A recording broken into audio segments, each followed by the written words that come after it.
Very good evening to you, our dear viewers. From Cameo, Daino kako Kanjara, it's 7:30. Nimbitoko Marimu Wakamwendi, and thank you so much for joining us on the Wakagoto Foundation podcast. It's quite a beautiful evening. I know you guys have really waited for this, and thank you so much for joining us. Quite a first one here. I want to shout at quite a number of guys that have joined us quite early enough. MC Newton Official, Mogambi Kamwerengo, someone by the name Ken Mohoro. Thank you so much, guys, for joining. We're starting this, and we're going to take it for the next a few minutes, probably 1.5 hours. We can have this conversation with the man himself. I've waited for so long to have a sitting with him because he's a guy I've been looking for quite some time. And honestly, today's that day. We're going to have a candid conversation with him and get to know him better. Thank you so much for those that are joining us.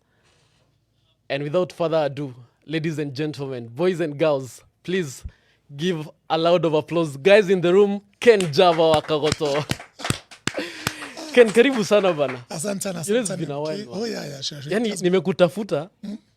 Sikupatangi. Yeah, the last 6 months nimekuwa quite of a challenge. Yes. Okay, a lot of things have been happening. So tumekuwa up and down. But now here we are. Novuruka kamani?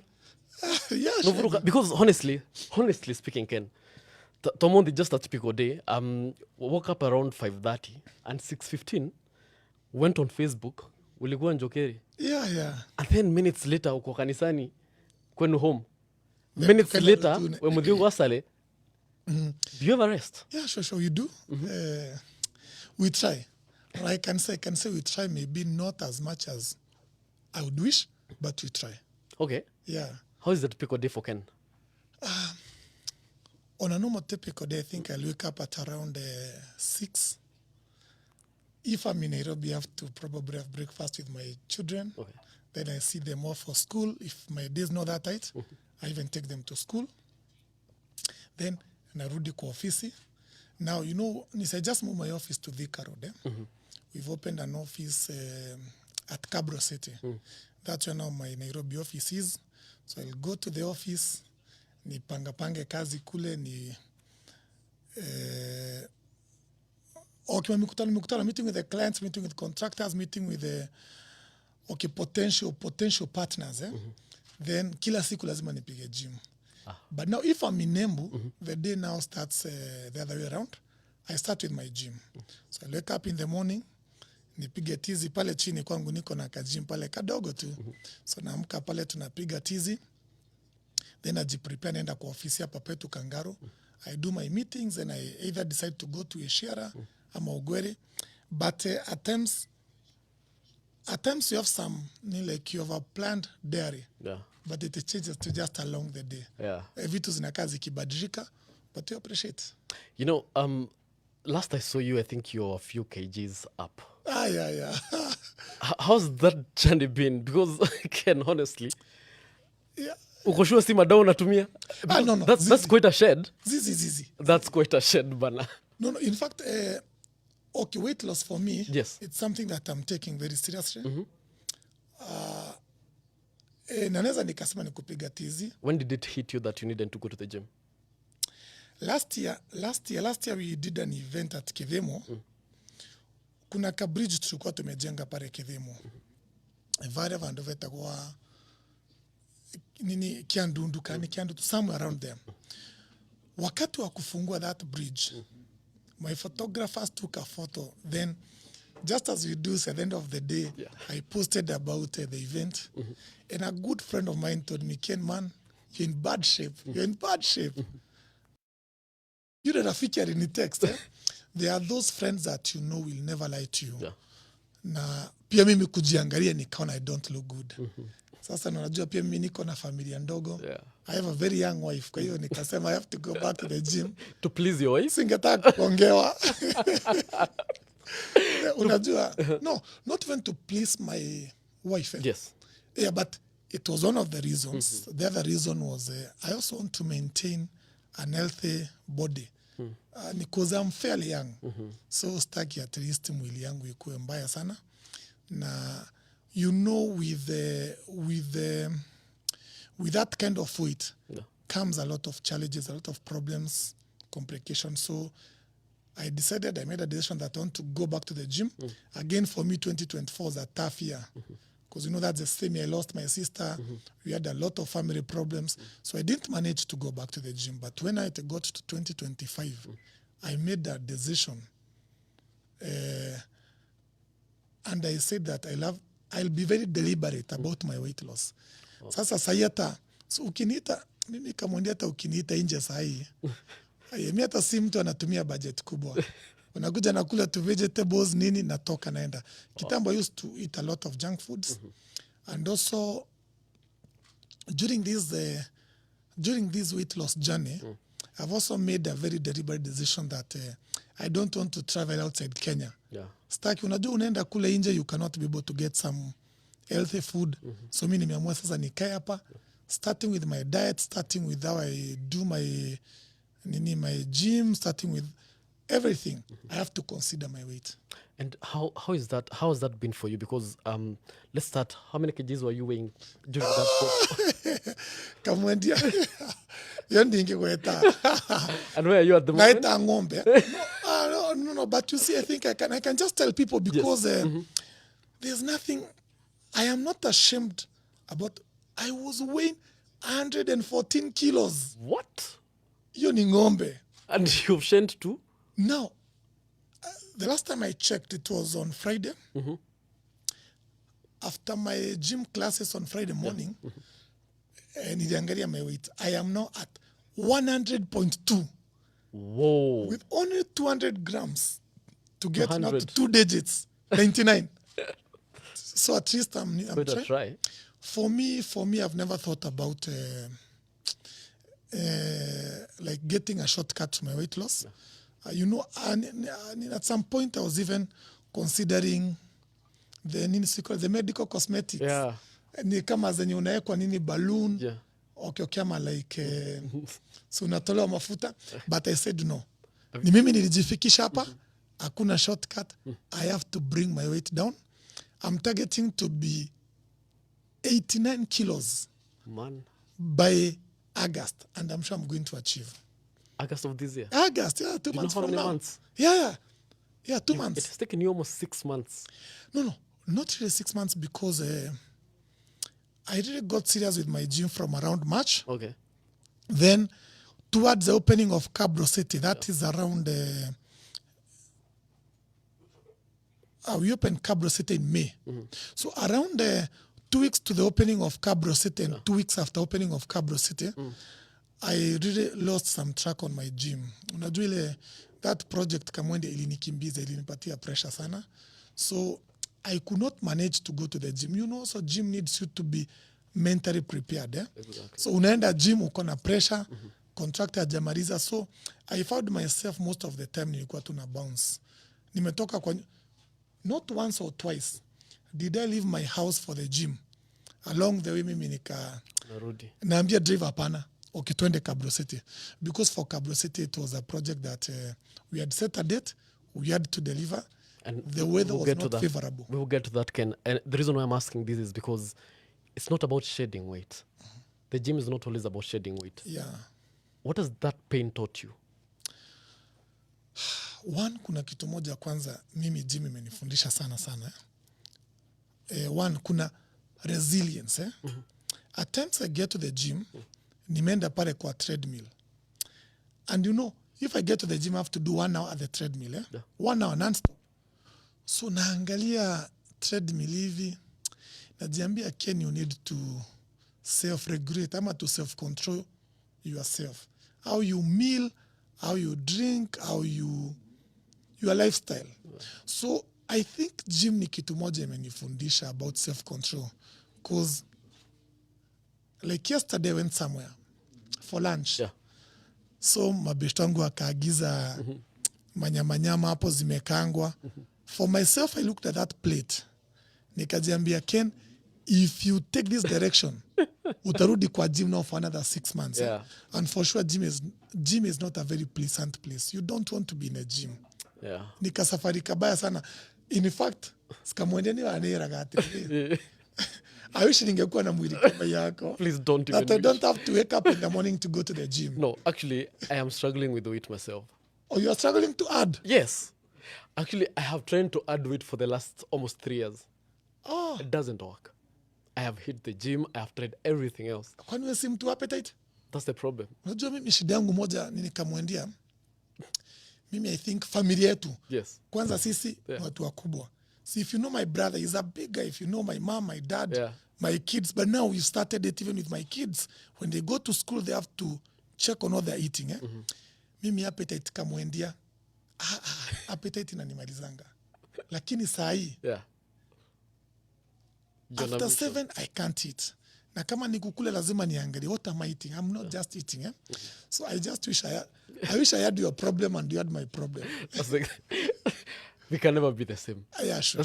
That's the beauty about this world and the nature. Yeah. You know, Ken, I want us to have this podcast and this conversation based on my point of view. Okay.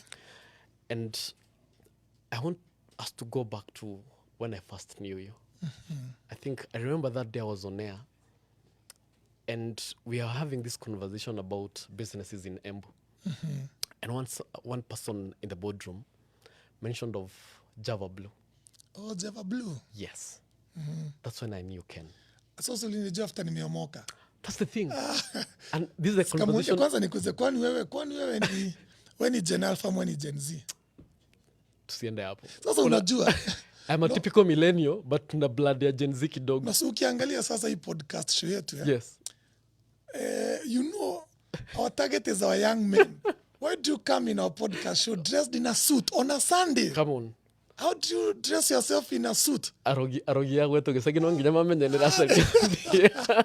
No. Nginya mamenye ni rasari mpia. But then, you know, I have a problem. Yes. Okay, but I understand you. But I look personally, good. I look good, come on, Ken. Sure. I look good, bana. You look good. Ini pesa. Unajua ni pesa ngapi? Come on. Unajua ni pesa? Yes. And it's a nice outfit. Right. Lakini next time ukija hapa kwa podcast. Nikae kama kuja na shot. Kuja tupige show kama Gen Z. Safi.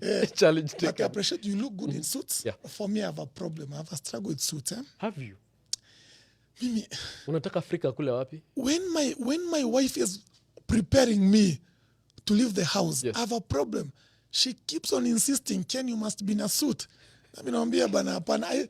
Nikivaa suti nasikianga kama mimi ni okay, kama mimi ni mode ama mimi okay, hata sijui. I just feel so uncomfortable. And in fact when I'm walking nikiwa kwa suti nasikianga ni kama nimefinywa. Suits have some convincing power.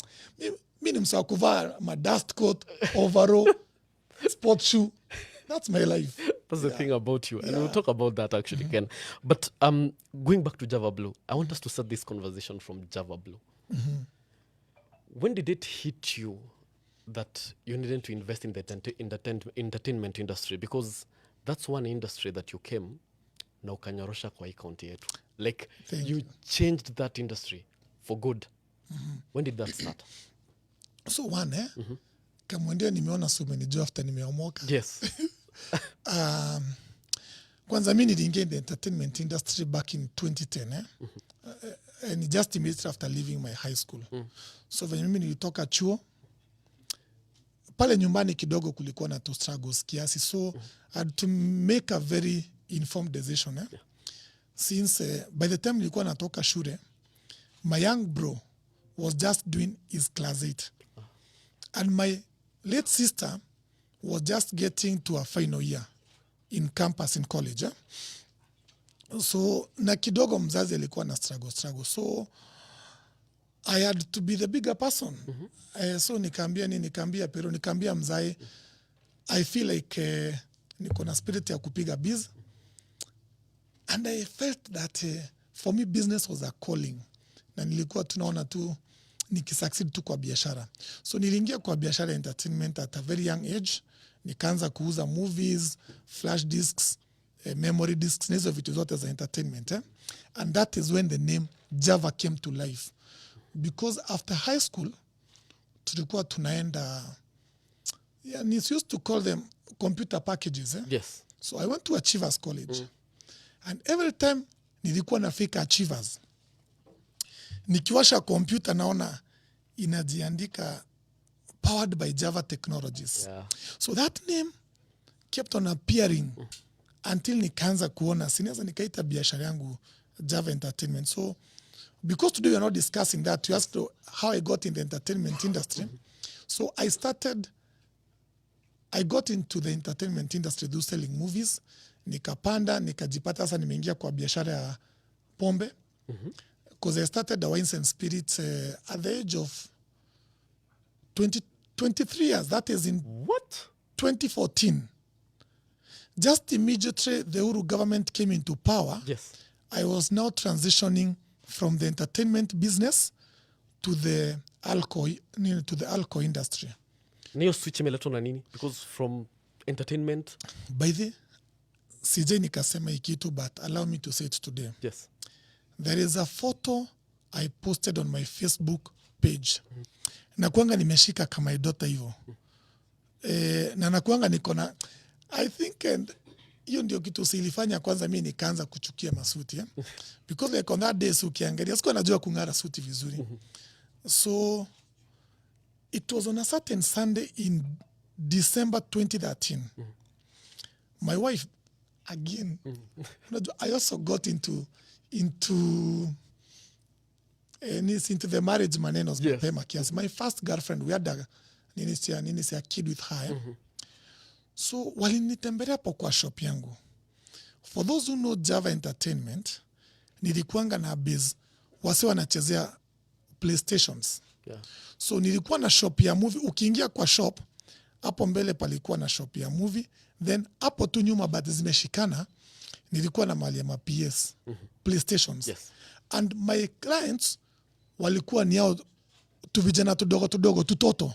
Sana sana wa Lions, Okay, tuleka watoto wameomoka. Yeah. So when my wife visited me there, akakuja na katoto kangu. So the kid was quite young because we got her in 2013, January. So by then kalikuwa around, let's say, some 11 months, fairly young. Wakati wenye walikuja wakanitembelea, and that thing it can hit. Ken uko na mtoto sahi. Most of my clients ni watoto wanakuja kucheza PS. Do you want your daughter to find you in this business? Ambapo sasa ati mimi nikuwe naambia mtoto wangu so ukitoka shule niletee wenzako wakuja ni promote. And I felt that I needed to get into a business. I needed to upgrade. That was a wake-up call. Yeah, it was a wake-up call for me. I thought about it.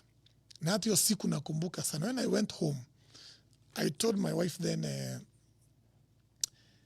leo kuna kitu imeni challenge. Singetaka mtoto wangu by the time anaanza kujijua, anipate mimi niko kwa biashara ambayo inategemea watoto wenzake. And that was a wake-up call for me. And then again, the friends that I had around then influenced me into the alcohol business, which was good because walinifundisha like how to get a good location, how to get a license. So, and that's how I transitioned from now the entertainment business to the alcohol industry. Napa Java Blue imeingia. Oh, yeah. So now, sorry, your question was about Java Blue. So,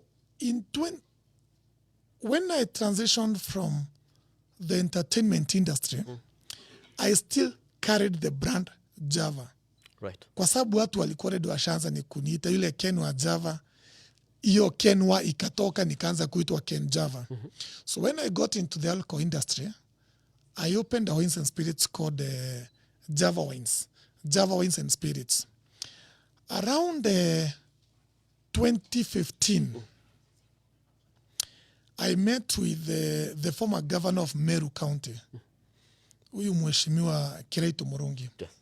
By then, walikuwa na hoteli, walikuwa na operate pale Runyenjes, ilikuwa inaitwa Jaza Millennium, because of the petrol station that was there. Sure.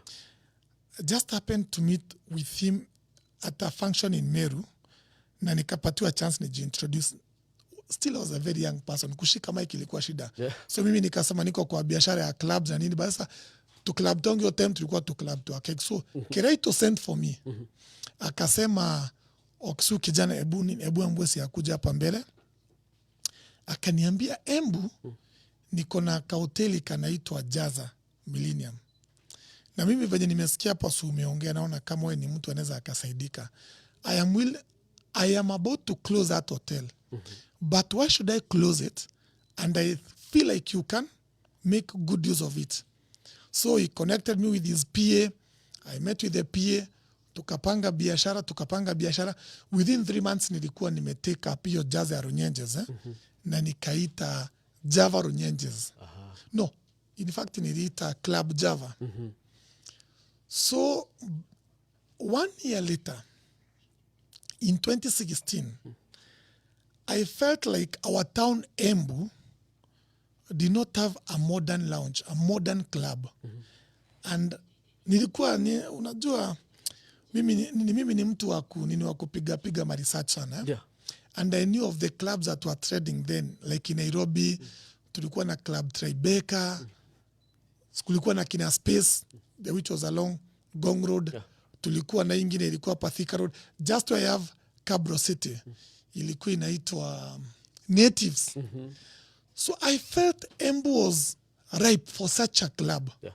And that is now when I decided I'm going to look for land and put up a club in Embu. Of course, ilikuwa na charges mingi sana. But 1 year later, on the 4th of February 2017, Java Blue opened its doors. That is a story for another day, but that is how I go to Java Blue. I feel proud that I was part of the revolution. Yeah. Okay, I thought that nightlife in Embu was a bit boring. By then tulikuwa na clubs, zilikuwa zienda zikichapa, the conventional way of doing things. I really felt that we needed to bring something quite modern in Embu. And we achieved it through Java Blue. Na hata kama niliuza Java Blue kamwendia. Do you miss it? Yes, I do. Oh, yes, I do. At times I go there hata nasikia tu some emotions. Ameendiria niki? Okay, for 2 reasons. Yes. One, my business empire is quite now moving into the construction space. And also there was influence from my late sister. Oh. My late sister, she was not for me being in the alcohol industry. And she kept on telling me, Ken, I feel you've made it. Why don't you just concentrate with one line? Watch it. And my sister alikuwa mtu wa chat sana. So she used to pray for me. She used to encourage me. She used to advise me. So kulikuwa na a lot of influence from her.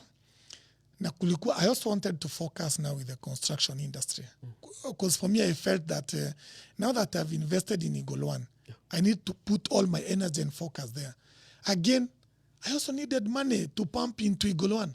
Igolwan is a serious investment. So I did not only sell Java Blue. I sold a lot of businesses and a lot of properties for me to put up Igolwan. We'll get to Igoan. Na tukikinya Igoan, nimbi say there's a lot to talk about in Igoan. Lakini back to Java Blue. And I want you to make people understand because I'm one of those guys that have these questions. I remember one time. Kimuri mnonde tomanje. Nini sawa. Nini sawa. Manje malena akunda kwa kumuthenya omunthi. Nindi nekwirite. But hata nikuwekea tu ni kidogo to just in case. Thank you, sir. Ken, I remember one time twathire kuvingora hoteli yetagwa Vicarage Resort. Vicarage in Kanyombora. In Kanyombora. And I happened to sit with you. Hiyo wakati. And we had quite a conversation then. And you gave me a story I'll never forget. Which I would want you to share with us on Monday. About how one day while running Java Blue, you wake up, ngusire wana event wenayo. Wavangite event yenene mono makiria. Alafu hiyo siku kukanyesha. Kamondia cha nikwambie kitu mimi I respect the people in business. Ukiona mtu amemake it kwa biashara, the struggles bite the curtains. Yes. Ni mingi sana. I remember it was during the Easter ya 2018. So kwa hiyo Easter niko na mashida ya pesa. Unajua ukirun club, wala watu wana run club wanaweza wakakwambia. By then Embu, not even to now, but now I think it's now improving. Embu used to get business for the club during the weekends when now guys in Nairobi were coming over. Kuna maudhoni. So Easter 2018, niko na shida ya pesa. Unajua pesa inamulikangwa na pesa ingine. So I decided it was on the Easter Sunday. Yeah.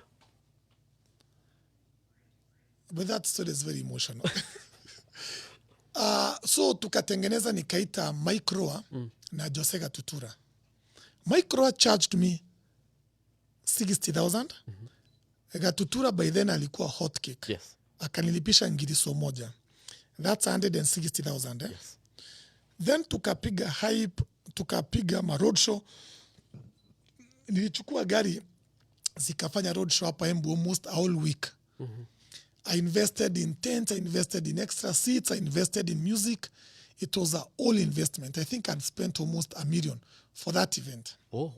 Nikaenda kwa Kagoshe. Kagoshe is now the Mount Kenya beer, who is the distributor for EABL. Nikaenda nikakopa pombe, nikamwambia hii Sunday niko na event kubwa sana.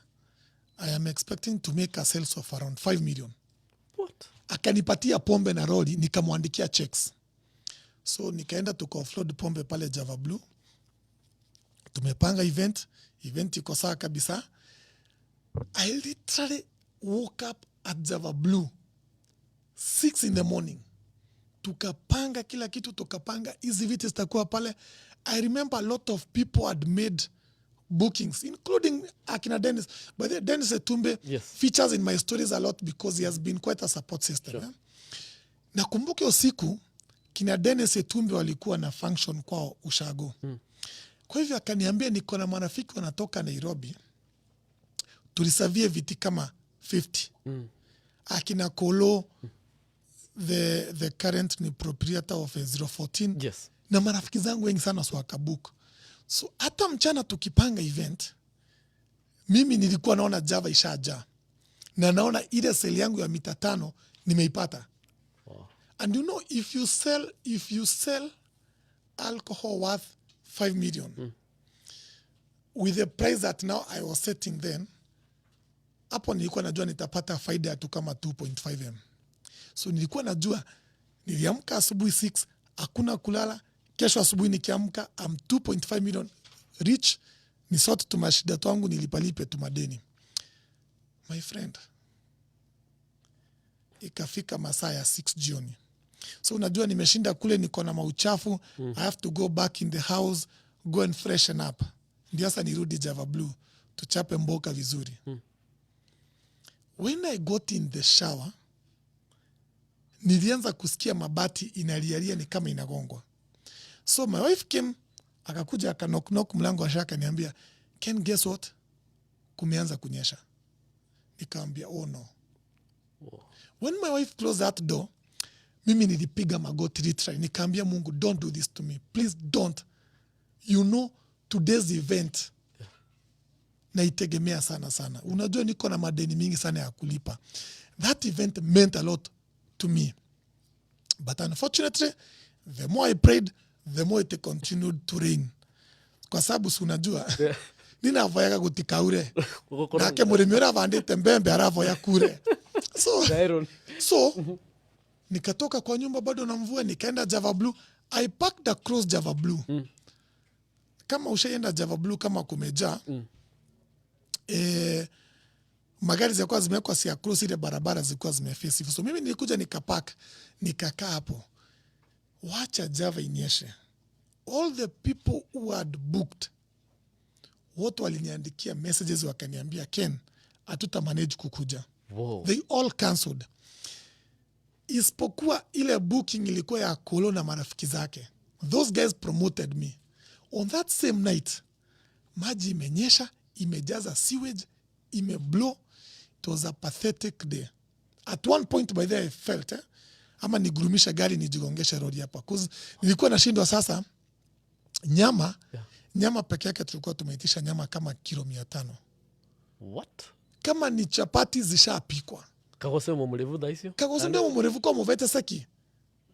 So, akili yako inapiga, the more it continues to rain, the more unatafuta mistari ya kwenda kukatia Kagoshe. That night mvua iliisha 6:30 in the morning. It was a very bad Sunday. Si Sunday hata ningetaka nikukumbuka. So when I tell you guys in business go through a lot. Yeah. When somebody wakati wenye mtu kidogo amepasua amesucceed, huyo mtu tu muheshimu. Biashara sio rahisi. And you know the reason I'm asking this, Ken, and the reason why this is important, especially for the young people, how did you get over this? Because as a businessman, sometimes yes, you want to give up. Uregweta konge Kenjava ndoke gwaru sasa hii imeumana, mimi naachanisha kila kitu naenda home. Nataka kugongesha hii gari hapa hii ukuta mimi niende. But kama hii story ulikama over hii story? One, kwanza mimi niko na very supportive family. Yes. Oh, I have a very supportive dad, I have a very supportive mom, I have a very supportive brother, now my late sister and even my wife. They have really supported me. They have really encouraged me. I think ndio wamekuwa machampion wangu. They have been clapping for me. Ken, you'll make it. Ken, so umekuwa hapa ukaanguka na ukaamka. So I feel like the support system that I have had, it has really contributed to my success today. Yeah. Na pia Mungu. God has been very gracious to me. And then again, I feel that ushaisikia kaundu karewe kawe wa wenga. Yeah. Kaundu kawe wa wenga, mundu wengi ataka kukuroria. Ako kakitu ndiko kanaweza kakafanya Mungu akubariki ama akose kukubariki. Me, I'm somebody who goes to a hotel, a waiter serves me. After tumeclear tu ni kila kitu nimeenda kwa gari, najiuliza aje, I have some extra 1,000 in my wallet that probably see to me. I go back to the hotel naenda nampatia. And I feel like that thing has really contributed mimi kuepuka tu mitego twingine kwa sababu biashara iko na mitego mingi sana. Really? Yeah. You know, that's quite profound. Ken, kundira menyo disikanwelero ole wala tukakiri sieto da, you know, because that is so profound. But around that time there was a lot of controversies around Java Blue and also the alcohol business. Gwatuikaga nurathondekera andu njovi cia macore ana nicio renderia ciana cietu. How's that for you? You know, Nimuremi, let me tell you something. People will always talk. Yes. And I'm at a point of life that I don't care. Cause Really? yeah, Doesn't it affect you? No, it doesn't affect me anymore because Java Blue was a business on the highway. Yes. Kaunti yake iko very open. We have all government bodies, KRA, KEBS, anti-counterfeit. So hii maneno ati, unajua nikamwendea chana. Leo hii, wewe, if you make it in life, people will talk. If you don't make it in life, they will talk. So what do? Utanyamaza tu. Au kusikia, even when I opened Eagle One, Yes. that is in 2022. Unajua Eagle One, it's a company I really struggled to have it operational. Kutafuta shamba, kutafuta capital, kujitetea kwa banks. I was literally kneeling down. When I was launching Eagle One, the bank that had financed me, Stanbic Bank, was there. I just happened to invite the current Felix Koskei is now the head of public service. Yes. So his deputy is called Amos Gadesha. Amos Gadesha by then was the PAS treasury, and he was my good friend. So when I invited Amos Gadesha, hiyo 2022 kulikuwa na tusiasa twingi sana Embu. Kulikuwa na mambo ya UDA na mambo ya Azimio. So a week to the event, Amos Gadesha calls me and tells me, Ken, you know, I'm a civil servant. I don't think I'm going to attend your event because you might invite politicians and they're going to get me in trouble with my bosses. So nikamwambia Kigadesha, you can't do that. You know, I've already prepared invitations. Nini, akaniambia, then do this. Your governor, Embu County, is a chairman of Council of Governors. Yes. And he's a bit neutral. Ajatoa miguu sana kama ako Azimio ama ako Kenya Kwanza. Can you promise me if I turn up, you are going to invite only the governor of Embu County? Na nikamwambia ni sawa. Nikatafuta marafiki wa Governor Wambora because I was not a close friend to Governor Wambora. Ah, okay. He's then chief of protocol. Senetangwa Martin Kithaka. Nikamtafuta, nikamwambia Matwaki hapa nisaidie. Yule mgeni nimeinvite siku ya kufungua Eagle One ameniambia hizi akakuja Embu. Yeah. Kama one kuna wanasiasa, kama two governor yuko, ndio governor asianze kusema civil servant amekuja Embu kumchapa. Akanipangia mkutano na governor Wambora. Tukakutana, nikamrequest, nikamwambia, Your Excellency, I'm requesting you to grace my event. I literally begged Wambora to come and grace that event. Lakini kwa sababu alikuja kufungua, watu wakaanza kusema Eagle One ni kampuni ya Wambora. So that's why I tell you, if you do something, people will talk. Yeah. If you don't do, they will talk. So what do you do? Wewe unaachana watu bana. At the end of the day, Kamwendia, life has to go on. Yeah. Sasa unajua, hapa chini, mimi nimeshikana na marafiki wangu wawili. Tumejenga a very big avocado factory called Avocado. Yeah. So during our last board meeting, wakasema wakati wa kufungua hii factory, mungetaka tuarike nani ya kuwa chief guest. So one of my directors said, can you invite the president? Nikamwambia, sasa mimi, unajua mimi nimepitia kabarabara mnataka kwenda, mimi nimekapitia. Yeah. Mutarika rais hapa watu waseme hii factory ni ya Ruto. So watu wataongea. So you learn along the way. Yeah. So you just learn, and also learn to put some pambas kwa masikio. It helps. Leo hivi venye umekonda, kuna mtu anaongea. Ukinona kuna mtu anaongea. That's the problem. Do you know, I posted a photo like 2 weeks ago. Yes. Mtu mmoja ati akaandika akasema, angweke nikoraro alile. Now you see, mimi na struggle kwa gym nikipunguza weight. You can imagine the pain. The pain. 6:15 Then in somebody the now says morning. that nimegonjeka. So, guys will always talk. That's the thing. That's the thing, Ken. This is a conversation you cannot end about you as a businessman. But, you know, there's a guy, you told us to have mentors. Yeah, And sure, there's a guy I look up to. His name is Esther Jao. He does a podcast called CTA. City. And he has a name for guys. I want to give you this title today. He calls them CSIs. CSIs is culture, it's something culture shaping icons. Oh, yeah. And I think you're one. Oh, thank you. I think you're one, I'm Ken. so happy. You've changed the entertainment industry in this county in ways that we'll never go back to.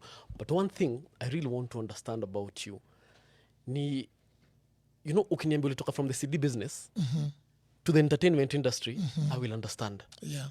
But Ken, from entertainment industry to construction, You know, what's wrong with you? You know, Kamwendia, Nini kusumbua? that has been a 17 years journey. 17. No, 16 years, sorry. Yeah? But tumejua juzi, Ken, Igo One kwani ni alini? No. Yes, ni umejua Sigoran sahi, but Yes. you know, hizo miaka zote nikipanda. There is that business that you always admire to do. Unasema tu, God,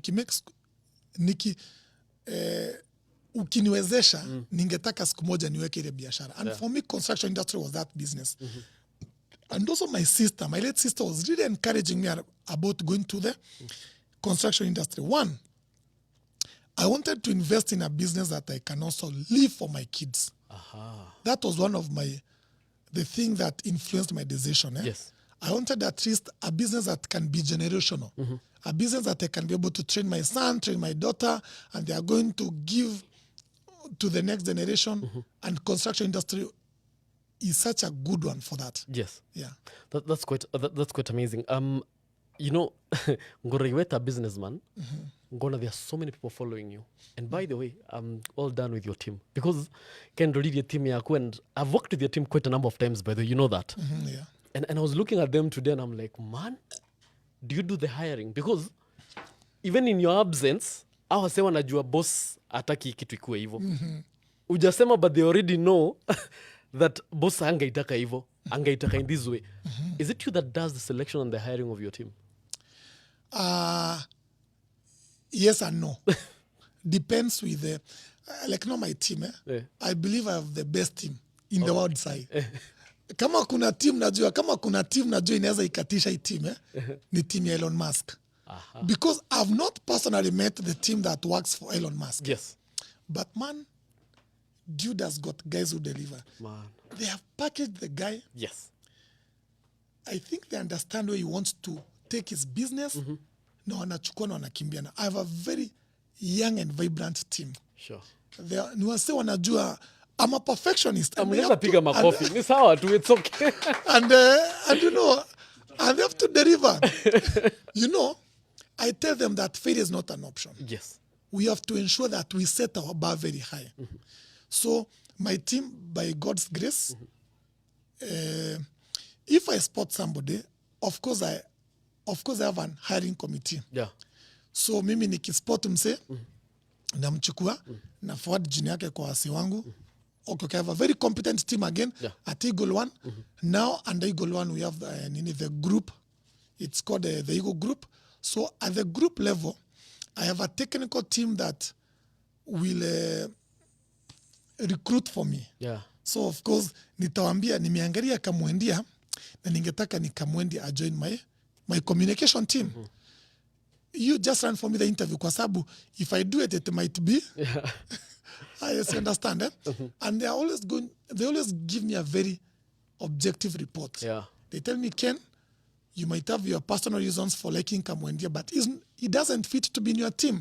We know what Someone better. you know your taste. Yes. We know how you like your things done. He is not going to deliver. Ama ataweza proceed and give us an offer. You know, you're a mentor, but it doesn't scare you that you're going to mentor someone that is going to beat you in the game. Oh, no. That is not my... You know, it's a problem we have in this country. That is Come on, not- Ken. Usijifanya tujui Hapana. tuko nayo. No. Because we have seen so many people wamejaribu kuangusha wengine because they feel, man, vile huyu msee anakuja, huyu atanimaliza. It doesn't scare you. Let me tell you something. I have 1,000 problems. That is not part of my problems. Mimi, if somebody can be able to do better than I can, Yeah. I should be proud about that person. At least, what type of legacy will I leave if I cannot be able to mentor someone who can outsmart me? Yeah. I have guys I've worked with.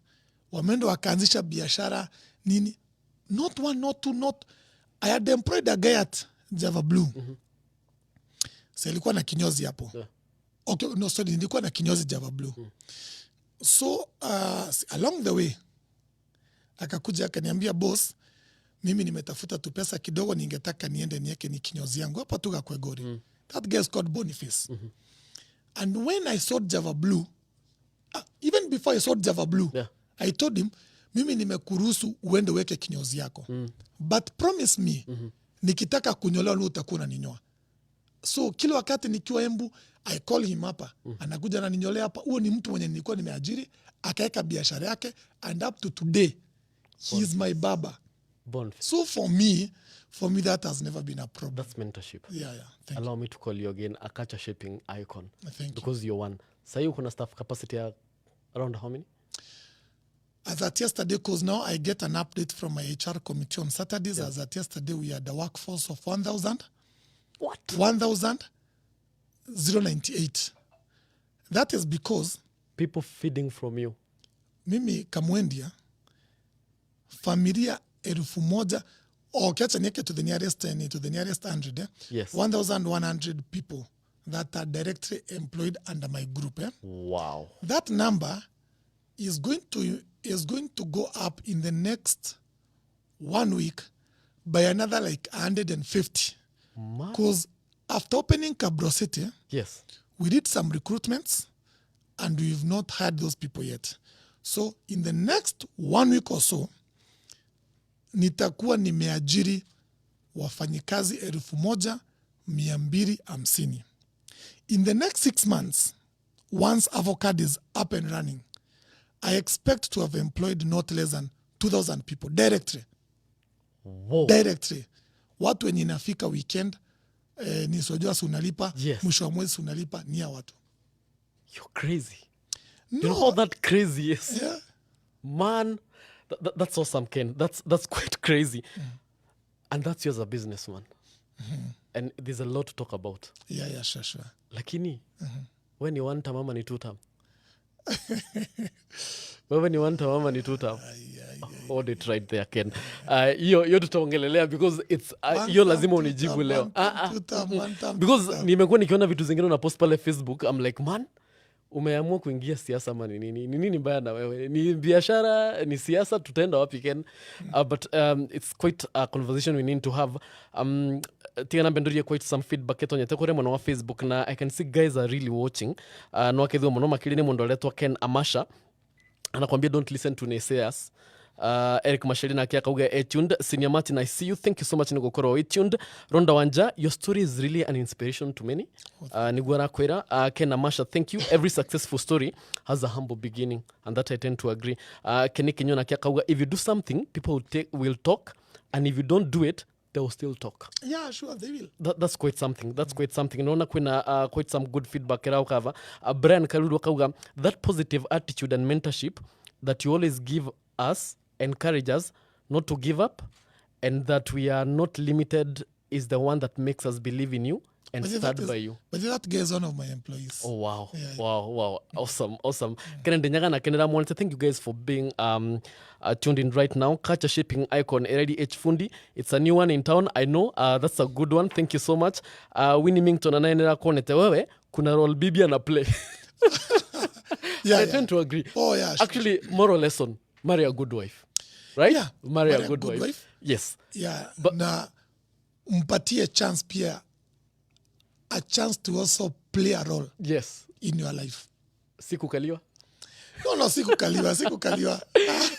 Guys, we are going for a short break. We'll be back. Rika, we are live on YouTube, Wakagoto Nation, and also on Facebook, TikTok, and also YouTube. Thank you so much. We'll be back in a few.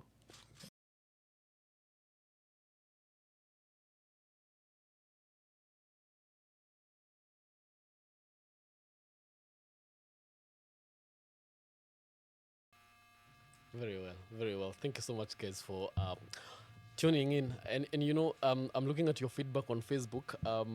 It's quite amazing. Kuna mundu aretwa Faiza Princess nitakuwa gwiseva kevonde. Oh yeah. Arauga nikikumbuka mali umetoka Busi. By the way, that girl, Faiza Princess. Yes. When I was in high school, she was employed in a cyber. So nilikuwa nakuja sana nikitoka shule, juu najua sitapata na kompyuta nyumbani, nilikuwa napitia. She has been so supportive. Faiza, thank you. You know, for me, Ken, it's how you remember your story and the people that have played along. Tondo mbigu sanginigiro kima kweta na mareto. Do you know that? This I realize that about you. Actually, the last person I remember so good with names, I think it's President Ruto. The second person is you. You're so good with names. Koragiria kugate kamwendia. No. Nenda kumenya tu. Ale koragiria kugate. One time kana two time. Are you serious with that question? I am very serious with that question because sometimes I look at your Facebook page. Ngaliwa Ken mani nindorageria gweka ni nini mbaya na wewe? Unataka kuchoma ama ni nini? Mimi ni noma si noma. Mimi ni fire si fire. Mbona kama utachoma mahali, utachoma biashara, utafukuza clients? It's always a question I'm asking myself. So, what was your question again? The question kwanza tuanze hapa. 2 term, 1 term. Uko wapi? You know, 2 weeks ago. Yeah. Hiyo swali imekuwa. Ningetaka kujibu hivi. Yes. All factors held constant. You know, 1 term means there are leaders who are serving their first term and they're not going to get their second terms. And 2 term means a leader who is serving their first term and is guaranteed that they are going to get their second term. That is what it means. Exactly. If I get it right. Yes. Mimi kuna kitu moja nilisema na hata siwezi nikaogopa nikurudia sasa. You know, going for an elective position is a democratic right. Exactly. You can go for any. Yes. See, your former boss, Mheshimiwa Dabwen, yes, alitoka Wimwaro, saini ye women rep wetu wa Embu. I equally have my democratic rights protected in the Constitution of Kenya. Na mimi nilisema, hii Kenya, when you go to the election, tunapatanga kuna viti 6 zinakuanga. Ni kwa ballot, you are given 6 ballot papers. Yes. Ya kwanza ni ya president, ya pili ni ya women, ya tatu ni ya senator, ya 4 ni ya governor, ya MCA na MP. Yes. Mimi ni kijana mdogo bana. Mimi bado sasa saa hii sioni naweza nikaanza kufika Trans Nzoia. I am an ambitious person, but again, not an overambitious. I cannot regard myself as an overambitious person. Kwa hivyo mambo ya president, hiyo najua, hiyo siwezi. So kwa hivyo, my comment on if the president is a one term or two term is invalid because I can't go for that position. The other seat ni kiti ya women rep. Mimi Kamwende, mimi ni mwanaume. Kwa hivyo kiti ya women rep, mimi siwezi nikaiendea. Sure. Kwa hivyo again, mambo ya women rep, I cannot be able to authoritatively say kama ni one term ama two term. Kiti ya MCA, I happen to lead a nation called the Wakagoto Nation. Yes. And most of my members, they are the young people who resonate with my ideas, since I'm also young as them.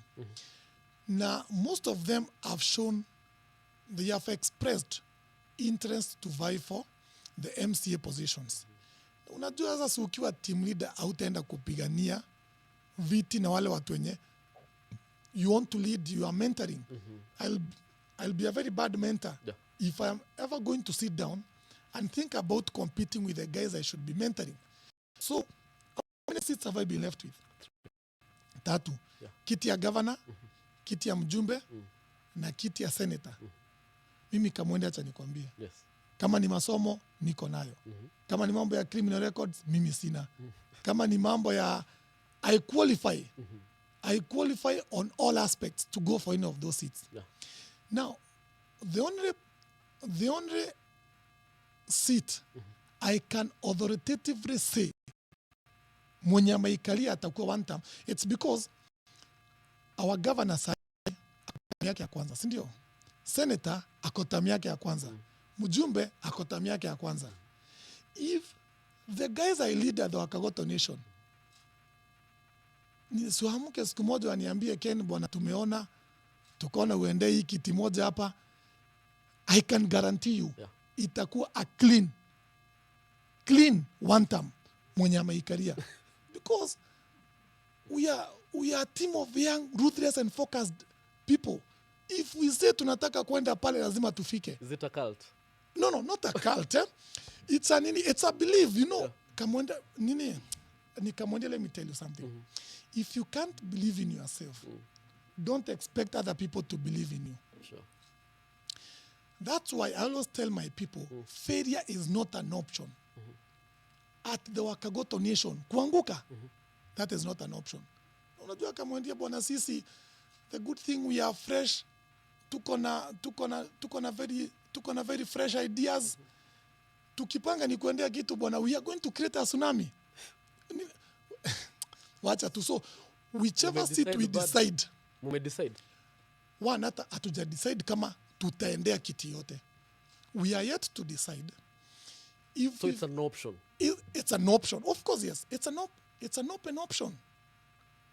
Why you? We are trying to pursue under this Wakagoto Nation. Yes.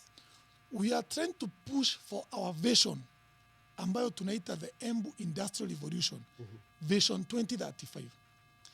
If by any reason we feel that for us to achieve this vision, we must be in an elective position, of course, we are going to sit down, tuangalie tuone, sasa for this vision to be achieved, do we need to be in parliament? Do we need to be in Senate? Or do we need to be in Embu? Now, I want to repeat. Tukiamua mwenye ameikalia. And you know, Ken, what I'm trying to get from what you're saying, nation is a nation. Yes, it's a nation. It's a nation, yes. And it has a president. So the president ndiye atakuwa the choice of any of the three. No, not at all. That mtachagua no, mmoja. Not at all. So you can decide to support someone. Kwanza nikuulize. Yes. Where are you a member of the Wakagoto Nation? I am here today. I'm Wakagoto Nation. So that, okay, if you are a member of the Are you ready to support me for governor? Yeah, sure. I have supported people before. It has never been about me. It will be about me. It will be about us. So why are We people have a scared? collective agenda. Why are people scared, Ken? Now you know, kamondi taru no vote komburi ne kiando amwe mama amete na to interview re. Okay, it's a choice to be scared. You know, nio mathurite gukora magika uguo. Lakini let me take you back, Ken, to some years back. Anangwesiria as early as last year. Na kaka ni notion tukora twina ko as a nation. Anatoa embunderi. Ungekuona mundu ambiria guka dish out some projects avana vare. Then mundu sina interest ya any political seat. Well, nakora te muguneriku, lakini already tukora gatuise mundu yo any interest. I'll take you back to quite a few. We've seen you something that we really talked about varia Embu Stadium. Ukireta quite a number of women komagorera thiguku. Yani the pictures that were coming out of that place, amazing. There's a guy bisasi yake siambiririe kumera. Agwite ndina nduthi yake, akuite ria. Iria rigite karionde. And you changed the entire village. And quite a number of stories sievo. Ndrase wa gweta ya kiandutu, ni kiandutu ka ni kiandundu. Ni kiandundu. No amithondekire. And this is already an indication, Ken, nonginya gukora na some interest vando. Lakini twathi kururia those projects yonthe na icio tiganiciete CSIs. So probably no korani CSI no gutwira. Ireko around one constituency. Then what makes me not think mundoyo ena interest na gite kia mumbunge wa Manyata? Is that so? Well, tell me I'm wrong. No, I can't authoritatively say no. What I can see is ni murimi wa kamwendia ngwetikia we mwembu. Yes. Na niwise kwiragwa wega umana ko musie. Wega umana musie. And wanatote adhiu in all those other CSRs, there is one CSR that hiyo naweza nikasema I am giving it my best. I am ready to go out of the way to ensure it will not even, that is about my people. Mimi nimezaliwa kijiji inaitwa Njokere. Njari inaitwa Njokere. Yes. Murimi wa kamwendia tuwe twagenda Njokere sukuru tutaise kendo tatisho pepa nendwe. Shule ya Njokere iko next na msitu. Tunaenda kwa msitu toka nukanga madhango toka dina Mosioro. I remember in 1999 I was around class 4. Sioro sieto si Njokere siagere landslide. Kwina twere tutwere siorori tuagwa na tuakua. It took around 3 days for the government to retrieve the bodies of those 2 girls. What? Nikiwa primary school Njokere. That's traumatizing. When I now have the capacity to help my school in Njokere, it doesn't matter if it's about politics ama not politics. Na ndingiambia kuthie kuthondeka sukuru kuria kithimo nite muthondeku yakwa ya gisagi. That is why I'm giving Njokere Primary School a total new face, including naeka hiyo shule cabros, itakuwa na choo za kuflash, classrooms itakuwa na gypsum boards. Nirenda mwana ore arathomera Njokere wa riu ndaka vitukire the same trauma that mimi nilipitia nikisomea shule ya Njokere. First public school in Kenya kuanzisha a school feeding program ambapo watoto watakuwa pia wanakula chapati on Friday. Whoa. School feeding program. Wait. Norundo ungembea ati ndingambia school feeding program vara venyu ni karurumo. Andu akwa kuranyumite makeuri atiriri. Ken ni sisi tumekulea. Ni sisi tumekushikiria. Why did you go to start these projects away from home? By the time neuga nekurikia sukuru wa Njokere, mimi sitaki maneno ati ya kuongea ati maneno ati tutafanya. The first thing I'm going to do on the launch date, I'm also going to launch a school feeding program that will be supported by a nutritionist. I don't want a child in Njokere Primary to suffer from malnutrition. Yes. Kwa sababu nyumbani anapata maybe githeri ya mahindi peke yake. Shule ya Njokere mimi nimeona mashida pale first hand, si mambo ya kuambiwa. Narekia kuruga, narekia kulaunch my feeding program in Jokere. Nitakaa na watu wangu wa Wakagoto Nation. Kama sasa wewe ni member, so ukuje uniambie tungetaka kama ni Karumo Primary. Kasafari Primary. Ni Kasafari Primary. Tuambie the same new program na watu wengine. So I'm a strong believer that charity begins at home. I have to support my people at home before I can go outside. Either I'm in politics or not in politics. Of the all CSR ziriawaneka mbere tuthiete issue ya Njukiri, because I want us to look at it at a very different perspective, Ken. Lakini vai CSR sionde kana utethi wonde wanakoro kivesana, which is that one irodhisaga musio kauga man I did it na ningena na nite musokikire kiuno amende ku request our followers, our listeners, iyo idea ya kuambiriria school feeding program Njukiri sukuru mangienda twarikia Njukiri tukathie sukuru ingiriku. Nice. Because actually no me recommend you siambiria gukava thaino actually no atwende atiriri tumenya atiriri turekia batu na survey ni turekia batu na survey. Very nice. Because Wakagoto Nation is a very democratic formation. Guys, angekora umete kasafari kwetu musi please. A book called the entire village mumere matonya vara comment section. Mambiria kuandika buka Savare Primary School. So now okay, sorry. Yes, lakini ni kondo kale kuwaneka. Wanatethi andu usokaga musio kauga. Wow. I'm glad I did. For the CSR projects, kuna CSR project moja tulifanya in 2023. Tulikuwa na my good friend Pius. Okay, nini? Yeah. Our MC, Yes.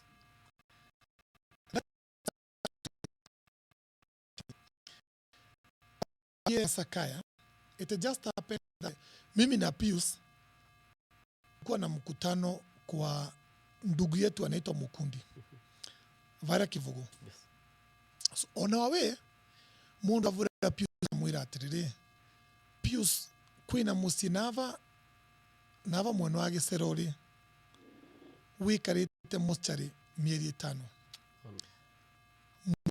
imekaa kwa mochari miezi 5. Hii familia wameenda kwa viongozi wanasema they are trying to request KU referral hospital to release the body, na imekuwa story for like 5.5 months. So Pius akaniambia, Ken, si kabla tuende kwa Mukundi na tumejipata kwa hii barabara mapema, si tuende hapo, tuende tu kwa Mashakaya. Tukidi Masaka tu kama tu watu wa kawaida tuadhie, I had some 10,000, but tukua pale kwa ile Mashakaya, the window niliangalia mama hivyo, nikamweka kwa, I pictured my mom. Hiyo kitu ikanigonga, it really pained me, but siku nataka kwanza nikuonyeshana hapo. So I gave my 10,000, then on my way out nikauliza chairman, namulia hiyo mwili nataka pesa ngapi ndio itoke mochari? Akiniambia, Ken, tukipata 4,400 hiyo mwili itatoka mochari. So I didn't commit, I didn't do anything. Mimi nimwachia contribution yangu, wacha tutaongea. I just took his number. Tukaenda tukakutana mkutano hapo kwa Mukundi wengi, na unajua mimi nilikuwa na marafiki zangu wakamwendia. Sisi inafikanga masaa tunaanza kuonja kitu wazee bana. Unajua sasa sisi ni wazee. Kweli. Nikwambia guys, we cannot be seated here when just 5 kilometers from this place tuko na mwanamke bwanake amekaa kwa mochari miezi 5.5. I will not sleep today. We have to do something. And we agreed we are going to go there na tuende tushikilie familia, and true to the commitments. 2 days later we went back, tukaenda tukachanga pesa, tukatoa mwili mochari, tukakuja tukazika, na hata ile pesa tulikuwa tumechanga ikabaki. So pia tukajengea huyo mama nyumba. Wow. Kamwendia for the CSR kutorea huyo mama uchungu ya bwanake kukaa mochari. I feel that is our best CSR. It gave me the satisfaction as a human being. I was for another human being. Have you ever talked with her? Yeah, we talk. She's my good friend. Tunaongea hata sahi. Okay, hata sasa tuko in the process ya kutafutia the daughter kazi. I talk with her. Wakati wa Christmas nilienda pale supermarket nikanunua shopping na nikampelekea. Ni rafiki yangu sana. Huyo mama nikimwangalia it was the most emotional one. And I feel that gave me the satisfaction that I did what God would have wanted me to do. Hizi zingine zote ni mambo ya projects. Mutumia ucio no kore nginyakagia umuthi murume ange mochari 2 years down the line. And we have leaders. See clout? Sasa kwani ni mimi nilimuua? No. Unajua sasa ukiuza kani clout, mimi si kumuua. You know. Ken, but well, you know, going back to Njokere. Yeah. Njokere now kuna controversies nyingi mno. And I remember to some point we got information whereby ni kama some people are trying to block that initiative. And we even saw some communication on your Facebook page. Kwanza, you know, any communication from you managayokete ita memo. Manyaga, this is a serious one. And that's what happened. What was going on around that time? Now that we decided we are going to build Njokere Primary, na iko almost kuisha, sitakangi hata kujikumbusha sana the challenges that we had. Of course, kuna viongozi walisikia wakiwa a bit challenged that Ken ameenda kujenga shule. And you know, people know that I'm a perfectionist. Kamwendia mi mwenyewe tukieka kabro kalaini kamoja tu kapotee, haki ya Mungu mutazibomoa. So those leaders felt that if Ken gets a chance to build Njokere Primary School, it is going to give us a challenge on how we build other schools. Because for me, Njokere Primary is a model school on how our schools should be built and constructed. Sio kwenda pale unashikashika mabati tumadhiga to andarugo ukina tiga siana vau idhomere vandu kile. So we had some challenges, and I can tell you for sure we never got the approval to build Njokere Primary School. Supposed to come from? Of course, you know, it was supposed to come from the Ministry of Education. Okay. And you know the Ministry of Education is under national government. So tulikuwa tunablokiwa tu. And I told my people, kwani watu wetu hataumia because somebody somewhere thinks that we should not help my people. Nikapeleka tinga hapo nikasema sasa acha wakuja washike. Sasa hiyo Wakagoto Nation ni nchi kubwa sana bwana, you don't want to see all our members there. So tukaanza kujenga na ikaendelea na ikasonga, sasa tunaipangia vile tutaifungua. Why did your team drag Retoria Honorable Mokonji? Sorry, on the was he the guy you're talking about? Yeah, sure. He is. You know Mheshimiwa Mokonji, by then, now my differences with him then now, that's not the position today. And he felt that probably I'm doing that to compete with him in his position. And I understand as a human being, whatever he did, probably he felt it was a good thing to do. So tulikuwa tunaenda kule kwa ministry, hata tukiandika barua, wanakataa ni kurisima barua, wanasema kwanza go and talk with your mheshimiwa, then you come to us. And we felt now this was too much. Nikauliza watu wangu tufanye nini? Watu wakasema kaende bana. Sasa unajua mimi ni kijana, bado mimi ni Gen Z, damu ni moto, ukiniambia kasonge tunasonga. Yeah. You know, relationship yako na Mokonji Vanate currently, and how do you rate him? Where wake Vanate the Ino ground? You know, I'm just one voter, so singetaka kurate kazi ya mtu. As the one voter. You know one thing that I can tell you. Yes. I voted for Mheshimiwa Mokonji in 2022. So he is my MP. Did you happen to know Mokonji before? Kanani campaign siake siato biro momenya. Ni moisene because you are son of Manyata and you have some good connections huko Manyata especially. Ni moisene na Mokonji mbere ya kidhurano ana mbere ya dhule. First of all, mimi nilijuana na Mheshimiwa Mokonji in 2018. By then nilikuwa nimeanza kutengeneza, nilikuwa hata Facebook nilikuwa najiita Manyata 1. Na nilikuwa hata nimeanza kwenda kwa public events nikisema mimi ningetaka kuwa mjumbe wa Manyata. By then Mokonji alikuwa ametoka kwa uchaguzi 2017. he didn't succeed. So it happened, Dennis Itumbe happened to have a birthday. Nini? Okay, sikumbuki ilikuwa event gani. So Dennis Itumbe invited Moses Kuria. By then Moses Kuria was the MP for Gatondo. Na alikuwa chairperson of a certain committee in parliament. So Dennis called me. Akaniambia, Ken, tuko na event weekend nyumbani.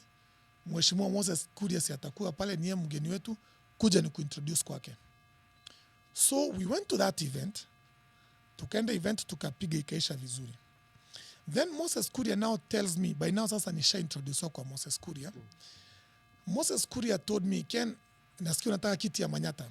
Nikamwambia, nimeamua pia mimi nijipime nguvu kidogo.